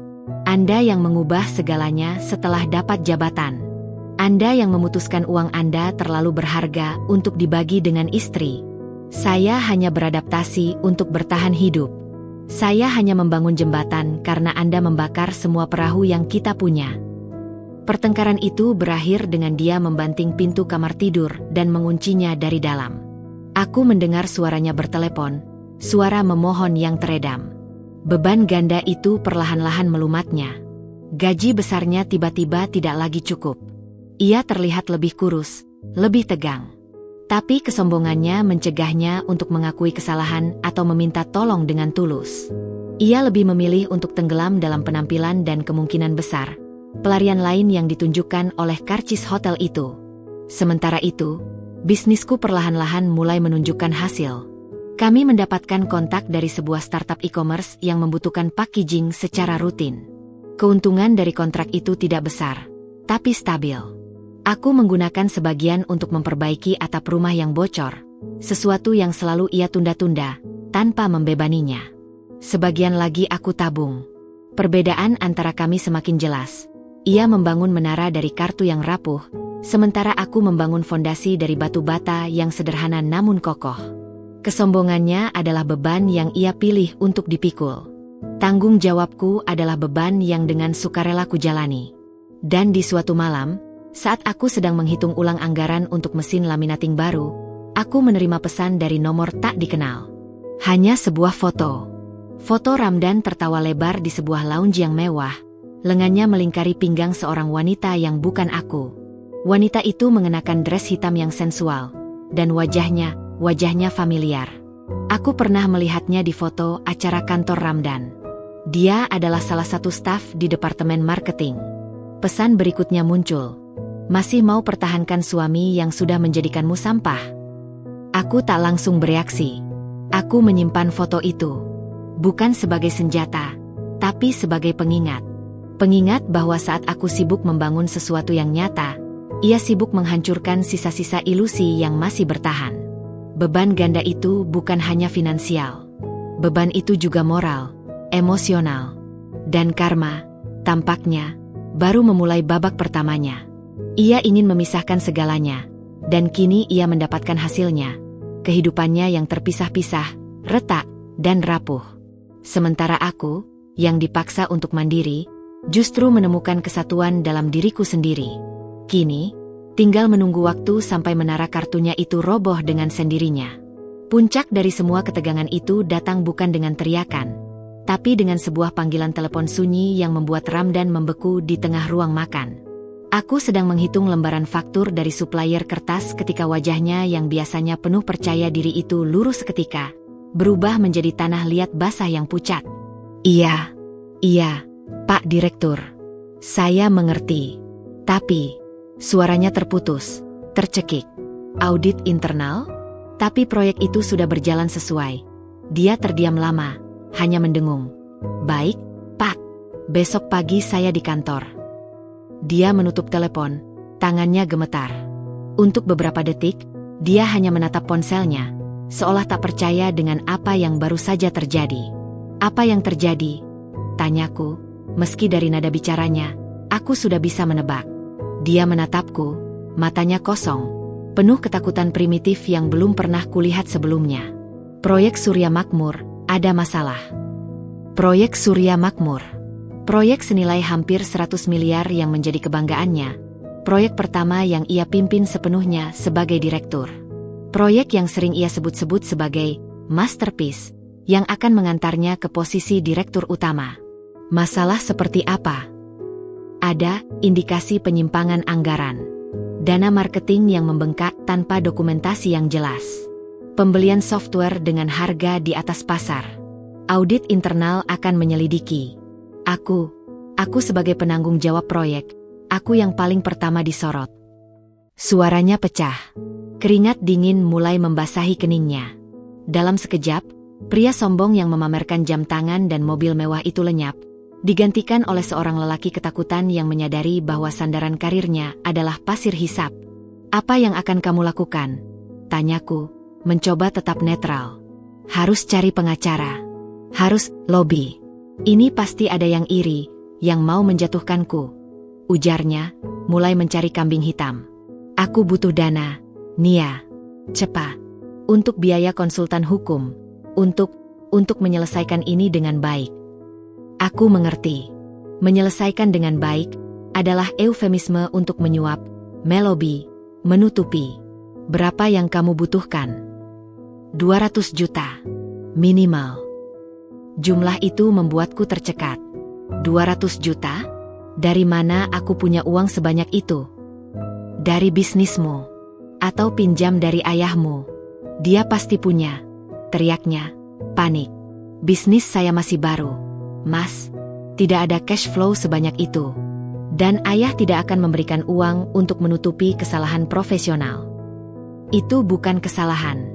Itu fitnah, bantahnya, tapi matanya menghindar.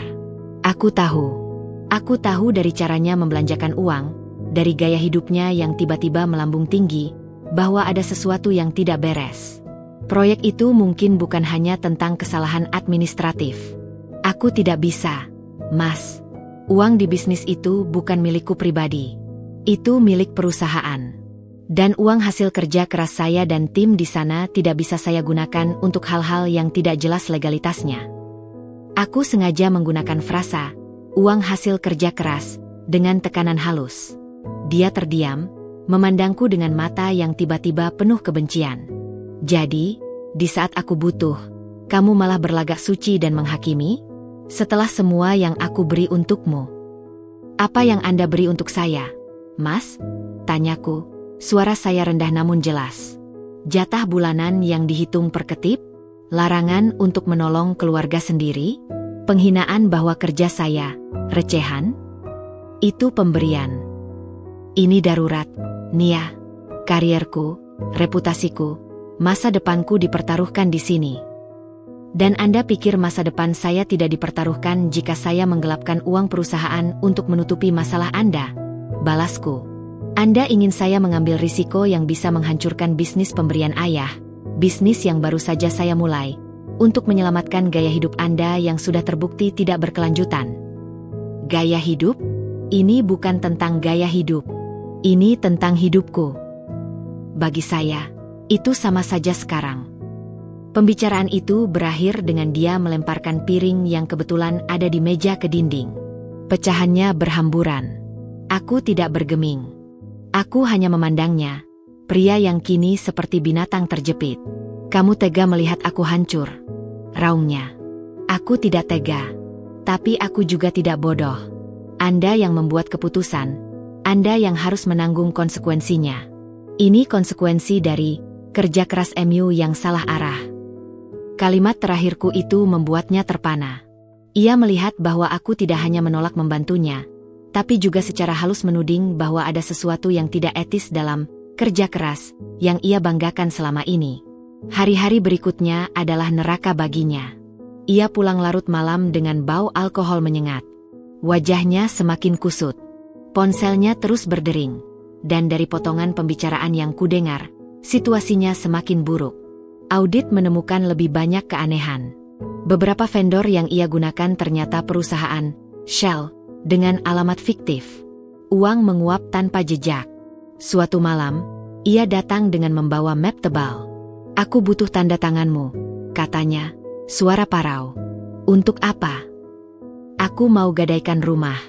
Untuk dana hukum. Rumah yang kami beli bersama 10 tahun lalu dengan susah payah, yang cicilannya kini ia tanggung sendirian. Rumah ini atas nama kita berdua, kataku. Saya tidak akan menandatanganinya untuk digadaikan guna menutupi masalah yang bahkan Anda tidak mau jujur ceritakan pada saya. Aku tidak punya pilihan lain, teriaknya. Air mata akhirnya meledak. Air mata frustrasi, ketakutan, dan keputusasaan. Mereka akan pecat aku.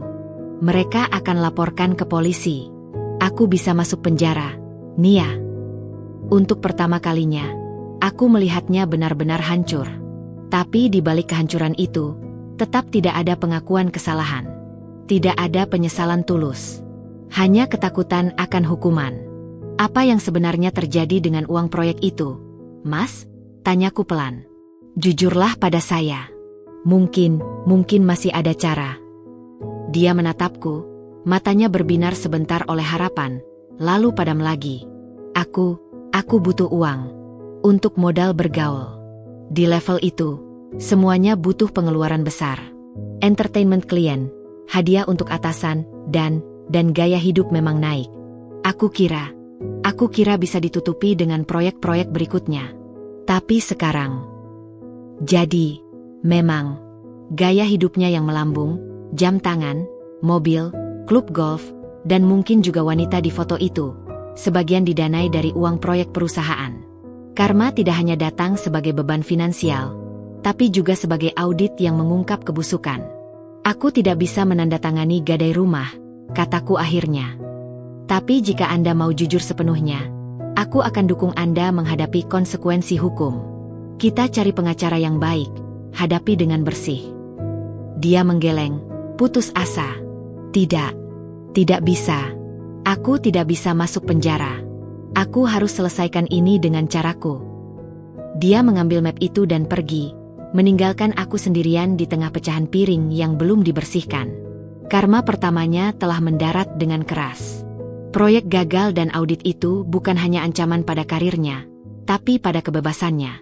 Dan di saat ia paling membutuhkan, ia mendapati bahwa prinsip pemisahan yang ia ciptakan, uangku, urusanku, kini diterapkan dengan sempurna oleh orang yang paling ia harapkan bantuannya.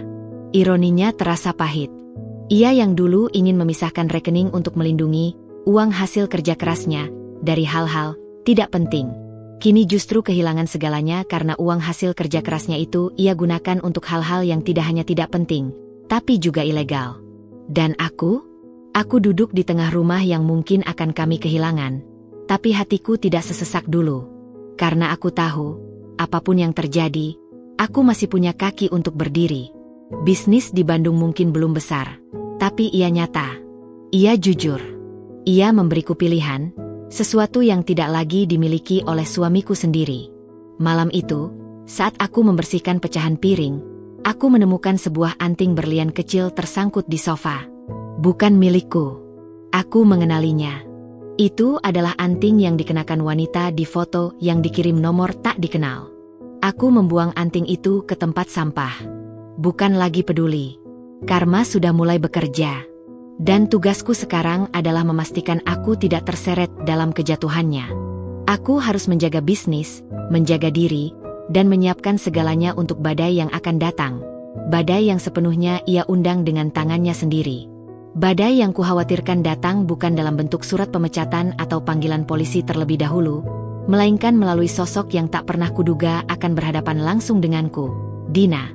Namanya ku ketahui beberapa hari setelah pertemuan tak terduga itu, dari kartu nama halus yang ia sodorkan dengan tangan gemetar. Dina Paramita, Marketing Communication Manager di perusahaan Ramdan. Posisi yang cukup strategis, cukup dekat dengan seorang direktur keuangan. Pertemuan itu terjadi di sebuah kafe yang sunyi di kawasan Senayan, tempat yang ia pilih. Aku hampir membatalkan janji saat menerima pesan dari nomor tak dikenal yang berisi, "Saya Dina, dari kantor Mas Ramdan. Urusan sangat penting dan privat. Tolong bertemu." Rasa ingin tahu dan firasat buruk yang menggeliat membuatku akhirnya menyetujuinya. Dia sudah duduk di sudut paling dalam ketika aku tiba. Wanita itu cantik, dengan potongan bob yang rapi, dandanan sempurna, dan busana kantor yang elegan. Tapi matanya bengkak, dan ada kegelisahan yang tak terbendung di setiap gerakannya. "Bunia," sapanya, berdiri sebentar. Suaranya lembut, tapi tegang. "Iya, silakan duduk." Kami duduk berhadapan, suasana canggung menggantung di antara kami. Dia memutar-mutar gelang di pergelangan tangannya, tak tahu harus mulai dari mana. Saya minta maaf sudah mengganggu waktu ibu," ujarnya akhirnya. "Tapi saya sudah tidak punya pilihan lagi. Saya pikir ibu sudah tahu." "Tahu tentang apa?" tanyaku, meski jantung sudah berdebar kencang. Tentang hubungan saya dengan Mas Ramdan." Langsung, tanpa basa-basi. Pukulan itu datang telak, meski sudah kuduga. Aku menarik napas dalam, berusaha menjaga ekspresi tetap netral. "Lanjutkan." Dia terkejut dengan ketenanganku. Mungkin ia mengharapkan tangisan, teriakan, atau bahkan cangkir kopi yang dilempar ke mukanya. Tapi semua energi untuk drama seperti itu sudah habis terkuras oleh bulan-bulan penuh penghinaan dingin. "Hubungan kami sudah berjalan hampir setahun," cerita Dina, matanya menatap latenya yang tak tersentuh. "Sejak dia naik jabatan. Awalnya hanya dinner biasa, membicarakan proyek.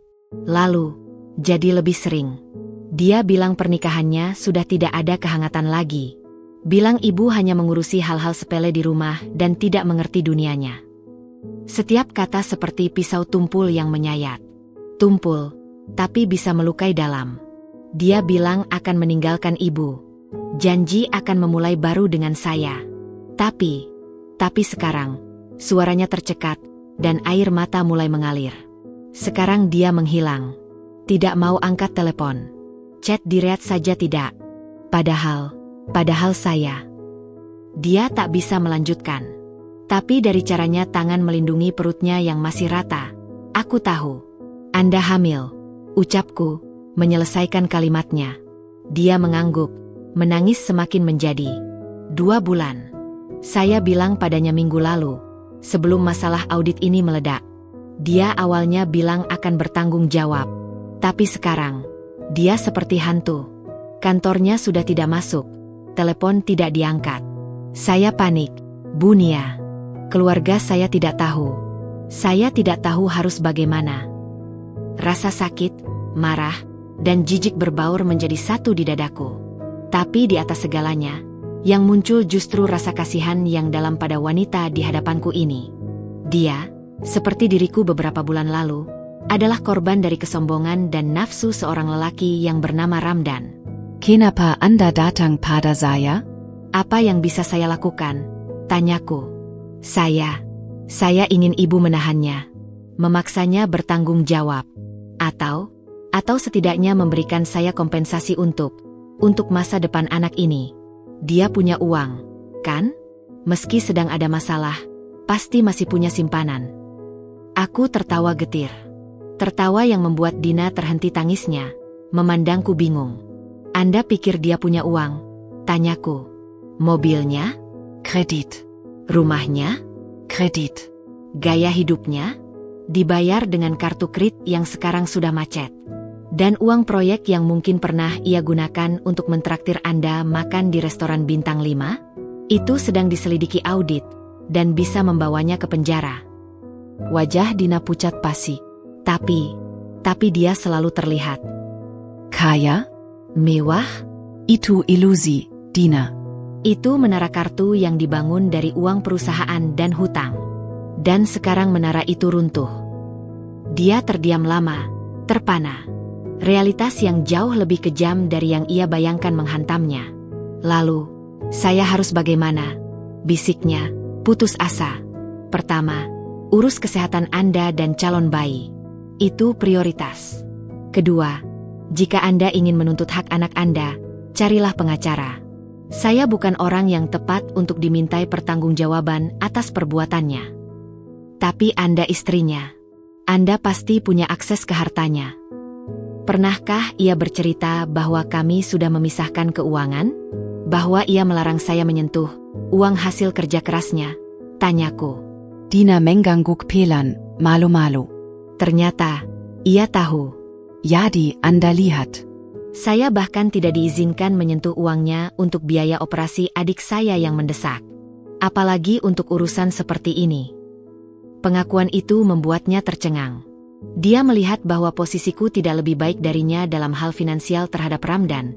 Bahkan mungkin lebih buruk, karena aku masih terikat secara hukum dan moral dengannya. Saya punya bukti, ucap Dina tiba-tiba, suara kecil. Chat kami. Foto-foto bersama. Bahkan, rekaman suara saat dia janji akan menikahi saya setelah bercerai dari ibu. Jika ibu ingin bercerai, bukti-bukti ini bisa membantu ibu. Dia mengeluarkan ponselnya, membuka sebuah folder. Ada puluhan foto. Ramdan tertawa lepas di sebuah villa di puncak, tangan di pinggang Dina. Mereka di sebuah konser musik, berpesta di klub malam. Ada juga tangkapan layar percakapan mesra. Dan yang paling menyakitkan, sebuah video singkat di mana Ramdan, dengan wajah sayu karena alkohol, berkata, Nia itu sudah tidak ada chemistry lagi, Din. Aku cuma terpaksa. Tunggu saja, setelah proyek Surya Makmur beres, kita ke Bali, kita urus semuanya. Stern. Aku menyaksikan semua itu dengan perasaan hampa. Sudah terlalu banyak pengkhianatan. Yang ini hanya mengukuhkan apa yang sudah kusadari. Bahwa pria yang kukenali selama 10 tahun sudah mati, digantikan oleh seorang asing yang rakus dan tak punya moral. Simpan baik-baik bukti itu untuk pengacara Anda, kataku setelah selesai melihat. Untuk saya sudah punya cukup alasan. Tapi terima kasih sudah menunjukkan kebenaran ini. Anda tidak marah pada saya? Tanyanya, heran. Apa gunanya? Anda korban, seperti saya. Hanya saja, saya sudah terbangun dari mimpinya. Anda baru akan memulai proses itu. Dan proses itu akan sakit. Aku berdiri, mengeluarkan selembar uang untuk membayar kopiku. Saya sarankan, fokus pada diri Anda dan bayi. Lupakan dia. Dia tidak akan bisa menjadi apa yang Anda harapkan. Dan jika Anda butuh bantuan untuk rujukan pengacara atau konseling, Anda bisa hubungi saya. Aku memberikan kartu namaku yang baru, kartu dengan jabatan Direktur Utama, PT Maju Lancar Percetakan Kreatif Asterisk. Dina menerimanya dengan takjub. Anda punya bisnis sendiri. Ya. Dibangun setelah saya sadar bahwa satu-satunya orang yang bisa saya andalkan adalah diri saya sendiri. Pelajaran yang mungkin suatu hari akan Anda pahami juga. Aku meninggalkannya di sana, masih terpaku di kursinya. Langkahku mantap meski hati terasa berdarah-darah. Pengkhianatan itu akhirnya terungkap dengan jelas. Semua teka-teki tersambung. Uang yang menghilang, karcis hotel, kehadirannya yang langka di rumah, dan cemoohannya yang terus-menerus padaku. Tapi anehnya, di tengah rasa sakit yang mendalam, ada kelegaan yang lebih besar. Keben aran seba apa pahitpan, lebih baik daripada kebohongan yang menyesakan. Sekarang aku tahu persis apa yang kuhadapi. Dan aku tahu bahwa tidak ada lagi yang perlu dipertahankan dari bangkai pernikahan ini. Malam itu, Ramdan pulang dengan wajah lebih hancur dari sebelumnya. Audit semakin ketat. Beberapa koleganya sudah diperiksa polisi. Ada apa? Tanyanya saat melihatku duduk di sofa ruang tamu. Lampu temaram, menunggunya. Saya bertemu Dina hari ini. Ucapku, datar. Dia membeku. Seluruh warna menghilang dari wajahnya. Dina? Dia kuma kolega. Dia hamil 2 bulan, Ramdan. Dan dia punya banyak bukti tentang hubungan kalian. Dia terhuyung. Bersanda di dinding. Tidak ada penyangkalan. Tidak ada energi lagi untuk berbohong. Dia menghubungimu? Kenapa? Apa yang dia mau? Dia mau Anda bertanggung jawab. Tapi melihat kondisi Anda sekarang, saya sarankan dia fokus pada dirinya sendiri. Dia merosot ke lantai, menangis. Aku hancur, Nia. Aku benar-benar hancur. Kehilangan segalanya. Aku memandangnya, pria yang dulu kucintai, kini hanya sebuah cangkang yang penuh penyesalan karena ketahuan, bukan karena bersalah.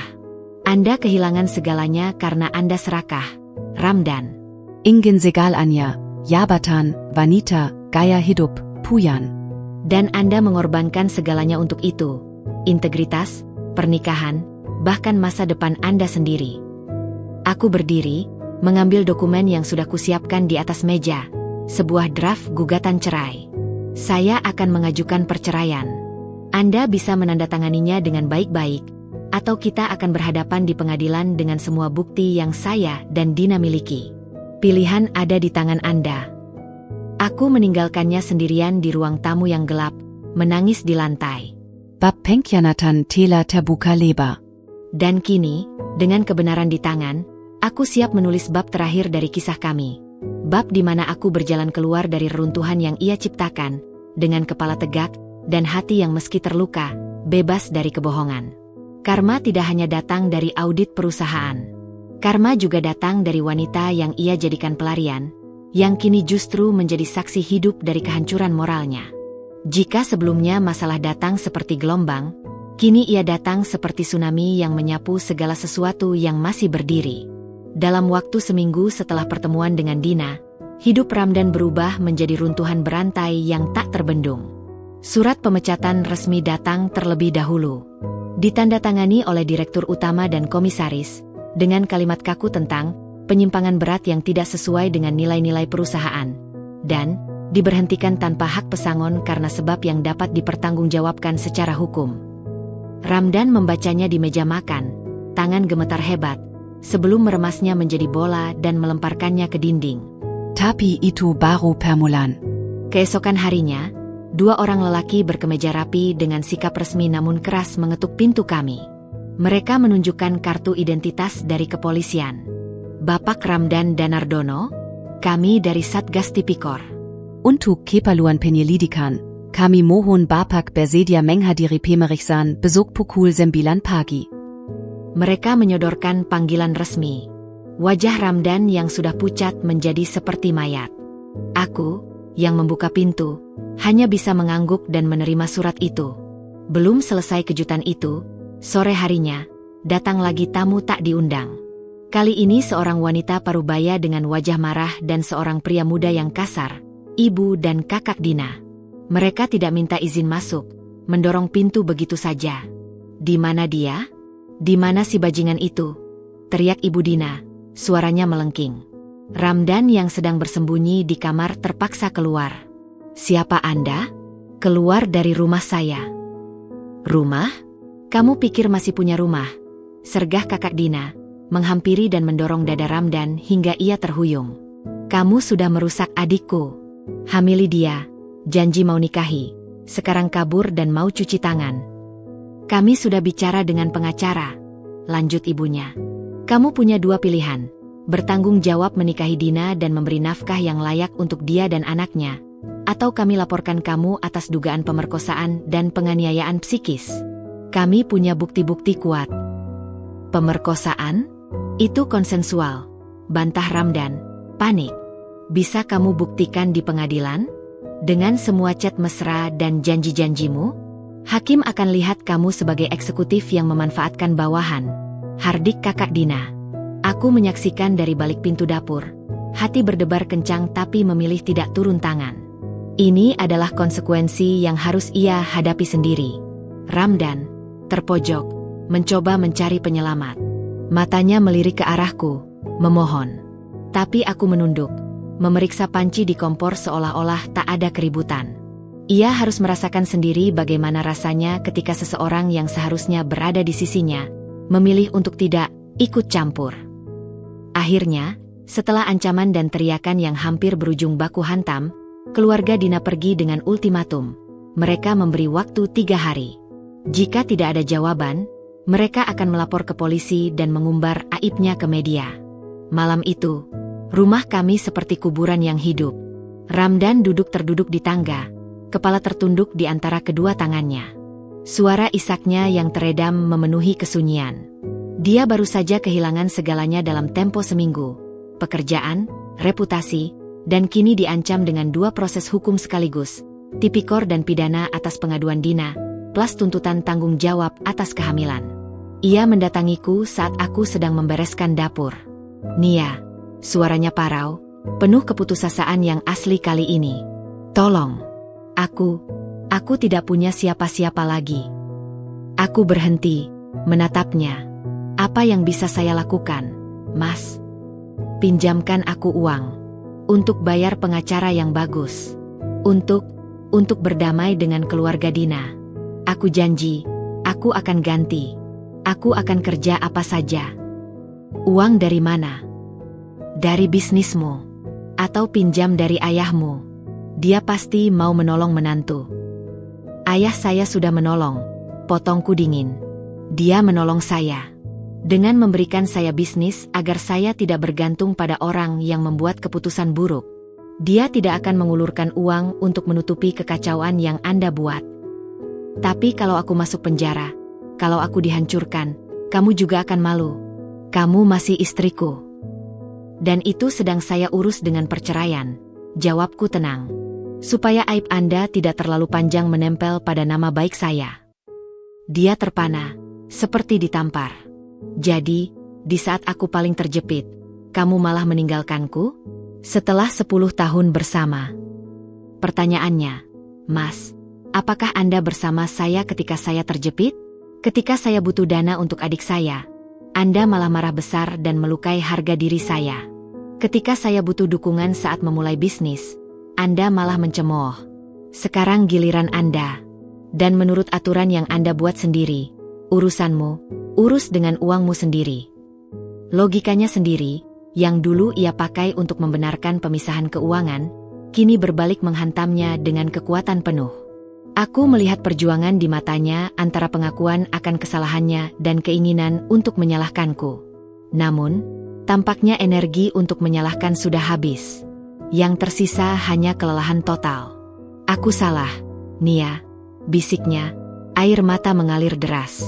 Kali ini, air mata itu terasa lebih tulus. Air mata yang lahir dari kehancuran total, bukan dari ketakutan semata. Aku sombong. Aku serakah. Aku mengabaikanmu. Aku merusak segalanya. Maafkan aku. Tolong, maafkan aku dan tolong aku sekali ini saja. Inilah yang kutunggu-tunggu, pengakuan dan permintaan maaf yang sejati. Tapi sekarang, saat semuanya sudah terlambat, kata-kata itu terasa hampa. Seperti obat yang diberikan setelah pasien sudah meninggal. Aku memaafkan Anda, Mas, ucapku, dan kulihat sedikit harapan di matanya. Tapi memaafkan tidak berarti melanjutkan.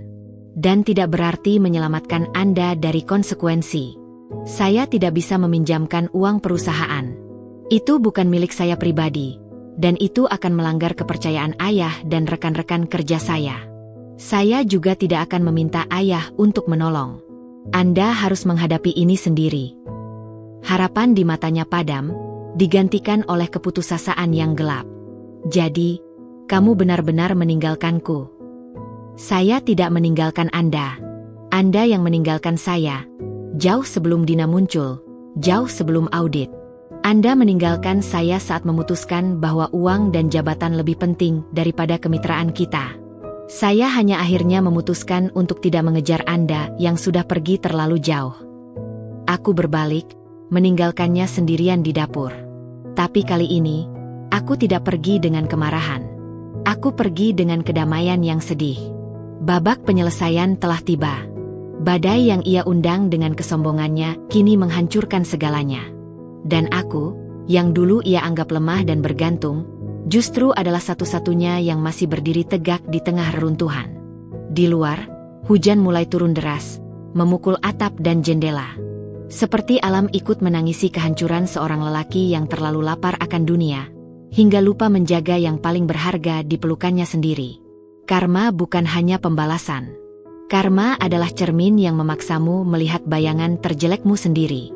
Dan bagi Ramdan, bayangan itu kini menatapnya langsung dari setiap sudut rumah yang akan segera hilang, dari setiap tuntutan hukum, dan dari rahim seorang wanita yang juga ia hianati. Badai datang bertubi-tubi, dan tak ada lagi tempat berlindung. Sore itu, tak lama setelah keluarga Dina pergi meninggalkan ancaman dan Ramdan yang hancur, teleponku berdering. Dari layar terpampang, "Ayah." "Nia." Suaranya berat namun penuh kendali. "Ayah sudah dengar kabar." Aku tertegun. "Dengar dari siapa?" "Yah, jaringan bisnis itu kecil, Nak. Kabar tentang pemecatan Ramdan dan penyelidikan tipikor sudah menyebar. Belum lagi, ada yang bilang ada masalah dengan perempuan di kantornya." Ayah tidak pernah menjadi orang yang ikut bergosip. Jika ia sudah mendengar, berarti berita itu sudah beredar luas di kalangan yang ia kenal. "Ayah menelepon bukan untuk menambah bebanmu," lanjut ayah, seolah menangkap keheninganku yang tegang. "Tapi untuk memastikan kamu aman. Secara finansial, ayah tahu kamu sudah punya pondasi. Tapi secara hukum dan reputasi, ayah tidak mau namamu ikut tercemar oleh kesalahannya. Saya sedang mengurus perceraian. Yah, cepatkan. Tapi lebih dari itu, ayah ingin dia belajar bahwa kesalahan seperti ini ada konsekuensi yang nyata, tidak hanya untuknya, tapi terutama untuk orang-orang yang ia sakiti." Ada sesuatu dalam nada suara ayah yang membuatku merinding. Bukan marah, tapi tekad baja. Apa yang akan ayah lakukan? Ayah punya kenalan baik di kepolisian dan kejaksaan. Juga di internal perusahaannya. Ayah akan memastikan proses hukum berjalan transparan dan adil. Tidak ada ruang untuk perdamaian atau uang pelicin yang bisa membuatnya lepas dari tanggung jawab. Tapi, ayah, jika ia sampai di penjara, maka itu konsekuensi dari pilihannya sendiri. "Nia," potong ayah, tegas. "Dia bukan anak kecil. Dia seorang eksekutif yang seharusnya paham hukum. Dia memilih untuk menyalahgunakan kepercayaan dan uang perusahaan. Dia memilih untuk mengkhianati istrinya. Setiap pilihan ada risikonya. Dan ayah hanya memastikan risiko itu tidak diputarbalikkan untuk menguntungkannya. Aku tahu ayah benar. Tapi di sudut hatiku yang masih tersisa rasa sayang pada sisa-sisa kenangan indah, ada belas kasihan yang menyakitkan. Dia sudah jatuh. Yah, sudah kehilangan segalanya. Dia kehilangan harta dan jabatan, Nia. Tapi apa yang dia curi darimu? Harga diri, kepercayaan, rasa aman, itu tidak bisa dikembalikan hanya dengan kejatuhan finansial. Ayah ingin dia paham itu. Dan cara satu-satunya adalah dengan memastikan hukum menjalankan fungsinya. Setelah telepon dengan ayah, suasana di rumah menjadi seperti menunggu eksekusi. Ramdan seperti zombie, mondar-mandir dari kamar ke ruang tamu, menghabiskan rokok demi rokok. Ponselnya mati karena tidak di-charge. Atau mungkin ia sengaja mematikannya dari lautan panggilan yang menuntut. Keesokan harinya, dampak dari tindakan ayah mulai terasa. Seorang pengacara tua yang baik hati, teman ayah, datang ke rumah. Pak Hendra. Ia berbicara langsung kepada Ramdan dengan sikap profesional namun tanpa belas kasihan yang berlebihan. Saya diutus oleh bapak mertua Anda, bukan untuk membela Anda, tapi untuk memastikan Anda memahami sepenuhnya posisi hukum Anda dan konsekuensi setiap langkah yang Anda ambil, jelas Pak Hendra. Di meja makan, dengan secangkir kopi yang tak disentuh, Pak Hendra membentangkan pilihan-pilihan suram Ramdan. 1. Bekerja sama dengan penyidik, mengembalikan sisa uang yang bisa dikembalikan, dan menghadapi tuntutan pidana dengan kemungkinan hukuman yang lebih ringan. Namun, ini berarti ia harus mengaku bersalah. 2. Membantah dan berperang di pengadilan, dengan risiko hukuman yang lebih berat jika kalah, plus biaya pengacara yang sangat besar yang jelas tidak mampu ia tanggung. 3. Mencari perdamaian dengan perusahaan namun, seperti dijelaskan Pak Hendra dengan halus, koneksi tertentu sedang memastikan kasus ini dijadikan contoh. Jalan perdamaian kemungkinan besar sudah tertutup. Ramdan terpaku. Pilihan satu-satunya yang tersisa adalah mengaku dan menerima hukum. Ia juga mendapat nasihat tentang tuntutan dari keluarga Dina. Secara hukum, mereka memiliki posisi yang kuat untuk menuntut nafkah anak, meski akan sulit membuktikan pemerkosaan. Ayahmu yang menutup jalan perdamaian dengan perusahaan. Tanya Ramdan padaku setelah Pak Hendra pergi, suaranya hampa. Ayah tidak menutup jalan. Ayah memastikan tidak ada jalan pintas. Koreksiku. Ayah ingin Anda bertanggung jawab, bukan melarikan diri. Dia ingin menghancurkanku. Dia ingin Anda jera dan belajar. Akhirnya aku tak tahan. Anda pikir ini hanya tentang uang? Ini tentang prinsip. Anda merusak kepercayaan, mengkhianati institusi, menyakiti orang-orang yang seharusnya Anda lindungi.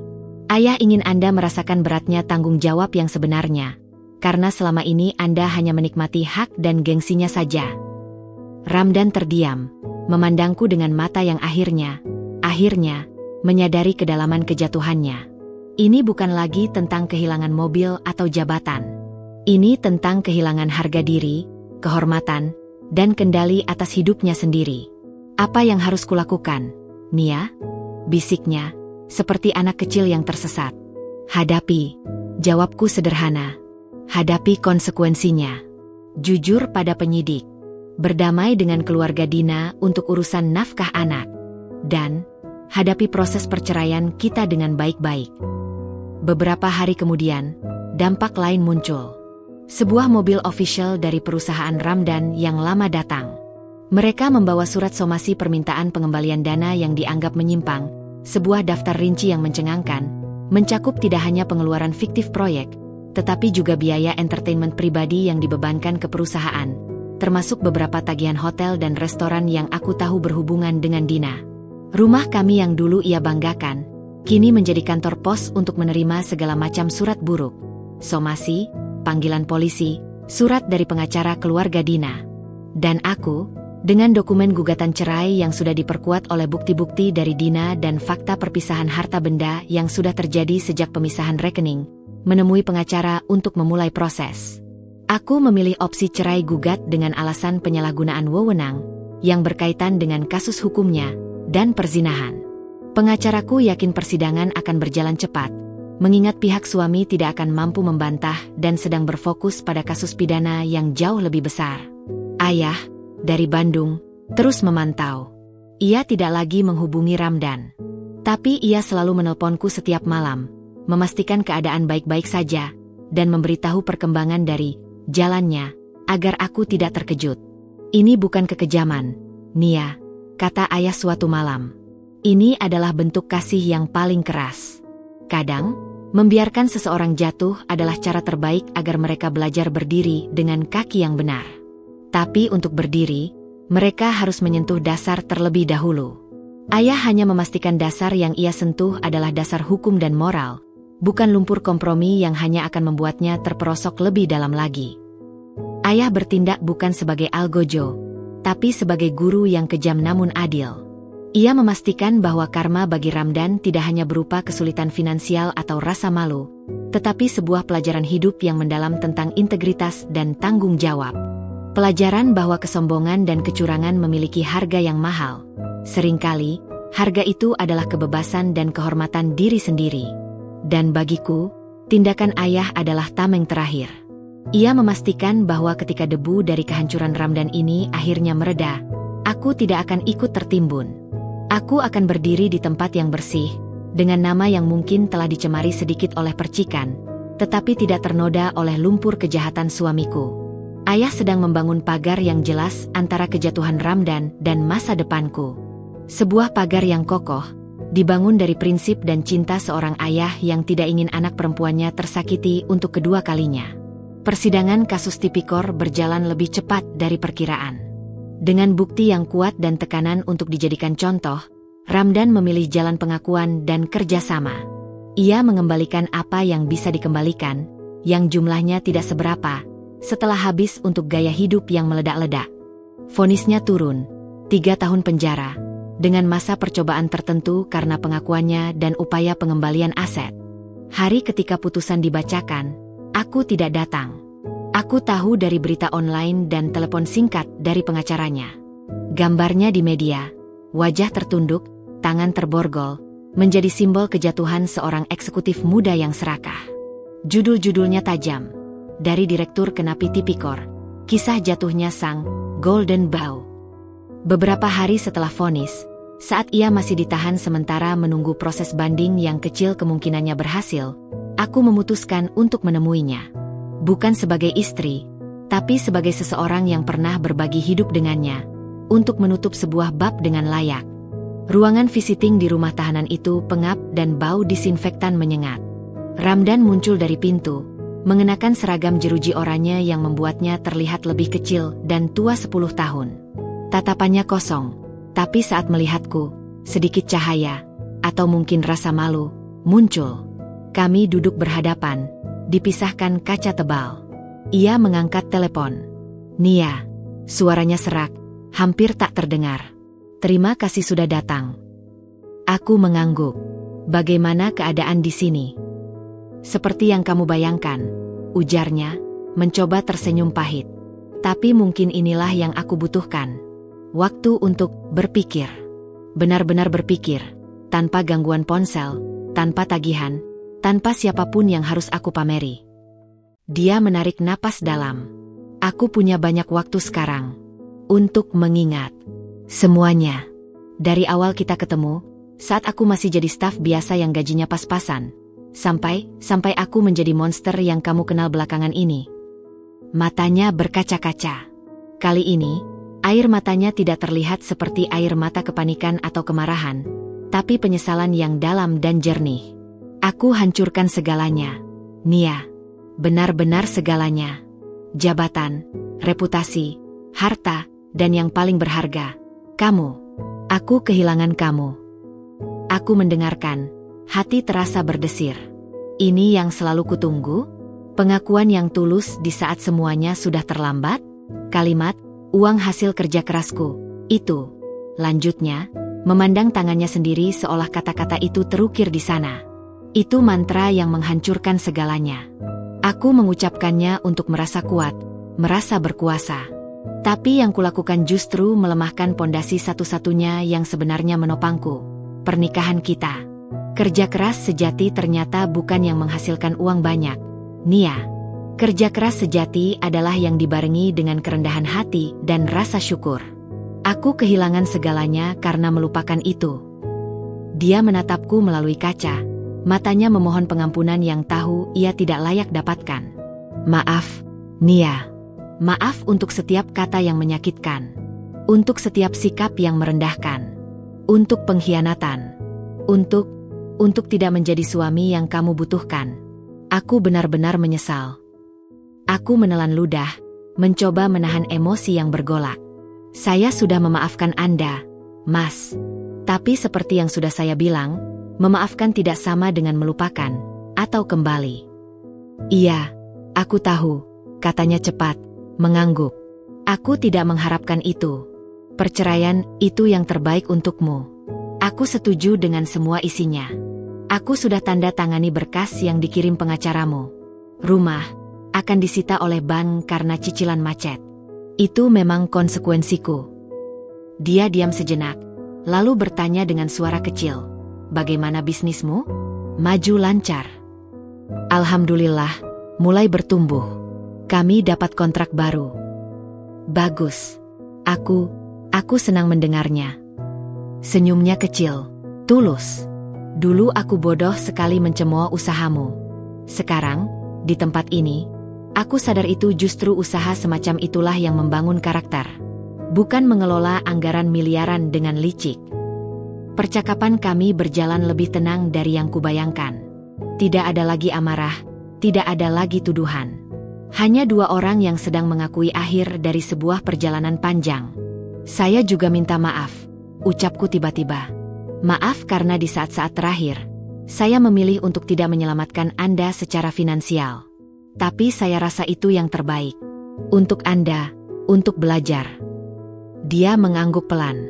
Kamu benar. Jika kamu menolongku, aku hanya akan mengulangi kesalahan. Aku butuh jatuh seperti ini untuk terbangun. Aku butuh kehilangan segalanya untuk menyadari apa yang benar-benar berharga. Waktu kunjungan hampir habis. Ia melihat ke arah penjaga yang memberi isyarat. Nia, panggilnya. Suaranya mendesak. Jalani hidupmu dengan baik. Bahagiakan dirimu. Kamu layak mendapatkan segalanya yang terbaik, yang tidak bisa aku berikan. Semoga Anda juga menemukan kedamaian, Mas. Dan belajar dari semua ini. Aku akan berusaha. Janji. Saat aku berdiri untuk pergi, dia menempelkan telapak tangannya di kaca. Sebuah gerakan perpisahan yang sederhana. Aku mengangguk sekali lagi, lalu berbalik. Langkahku meninggalkan rumah tahanan itu terasa berat, tetapi juga ringan. Seperti akhirnya meletakkan sebuah beban yang sudah kutanggung terlalu lama. Bukan beban kebencian, tapi beban dari sebuah harapan. Harapan bahwa pria yang kukasihi suatu hari akan kembali menjadi dirinya yang dulu. Sekarang aku menerima bahwa diri yang dulu itu mungkin sudah hilang selamanya, dan yang tersisa adalah seseorang yang harus membangun ulang dari nol, seperti diriku. Dalam perjalanan pulang, hujan turun rintik-rintik. Aku memandang tetesan air di jendela mobil. Ada kesedihan, tentu saja. Kesedihan untuk mimpi yang pupus, untuk 10 tahun yang berakhir dengan pil pahit. Tapi ada juga kelegaan yang besar. Ramdan telah jatuh, dan dalam kejatuhannya, ia akhirnya menemukan pelajaran yang selama ini ia tolak untuk dilihat. Sedangkan aku, yang dipaksa untuk berdiri di atas kaki sendiri, justru menemukan kekuatan yang tak kusadari ada. Pelajaran itu mahal harganya. Dibayar dengan kehilangan, air mata, dan patah hati. Tapi kini, keduanya telah menjadi bagian dari cerita kami yang telah usai. Aku berharap, di balik jeruji besi itu, ia benar-benar menemukan pencerahan. Dan aku, di luar sana, akan melanjutkan perjalanan dengan bekal pelajaran yang sama, bahwa harga diri, integritas, dan kemandirian adalah harta sejati yang tak boleh pernah ditukar dengan apapun, bahkan dengan ilusi cinta yang penuh syarat. Kejatuhannya adalah akhir yang tragis, tapi juga menjadi awal yang baru. Untuknya, dan terutama, untukku.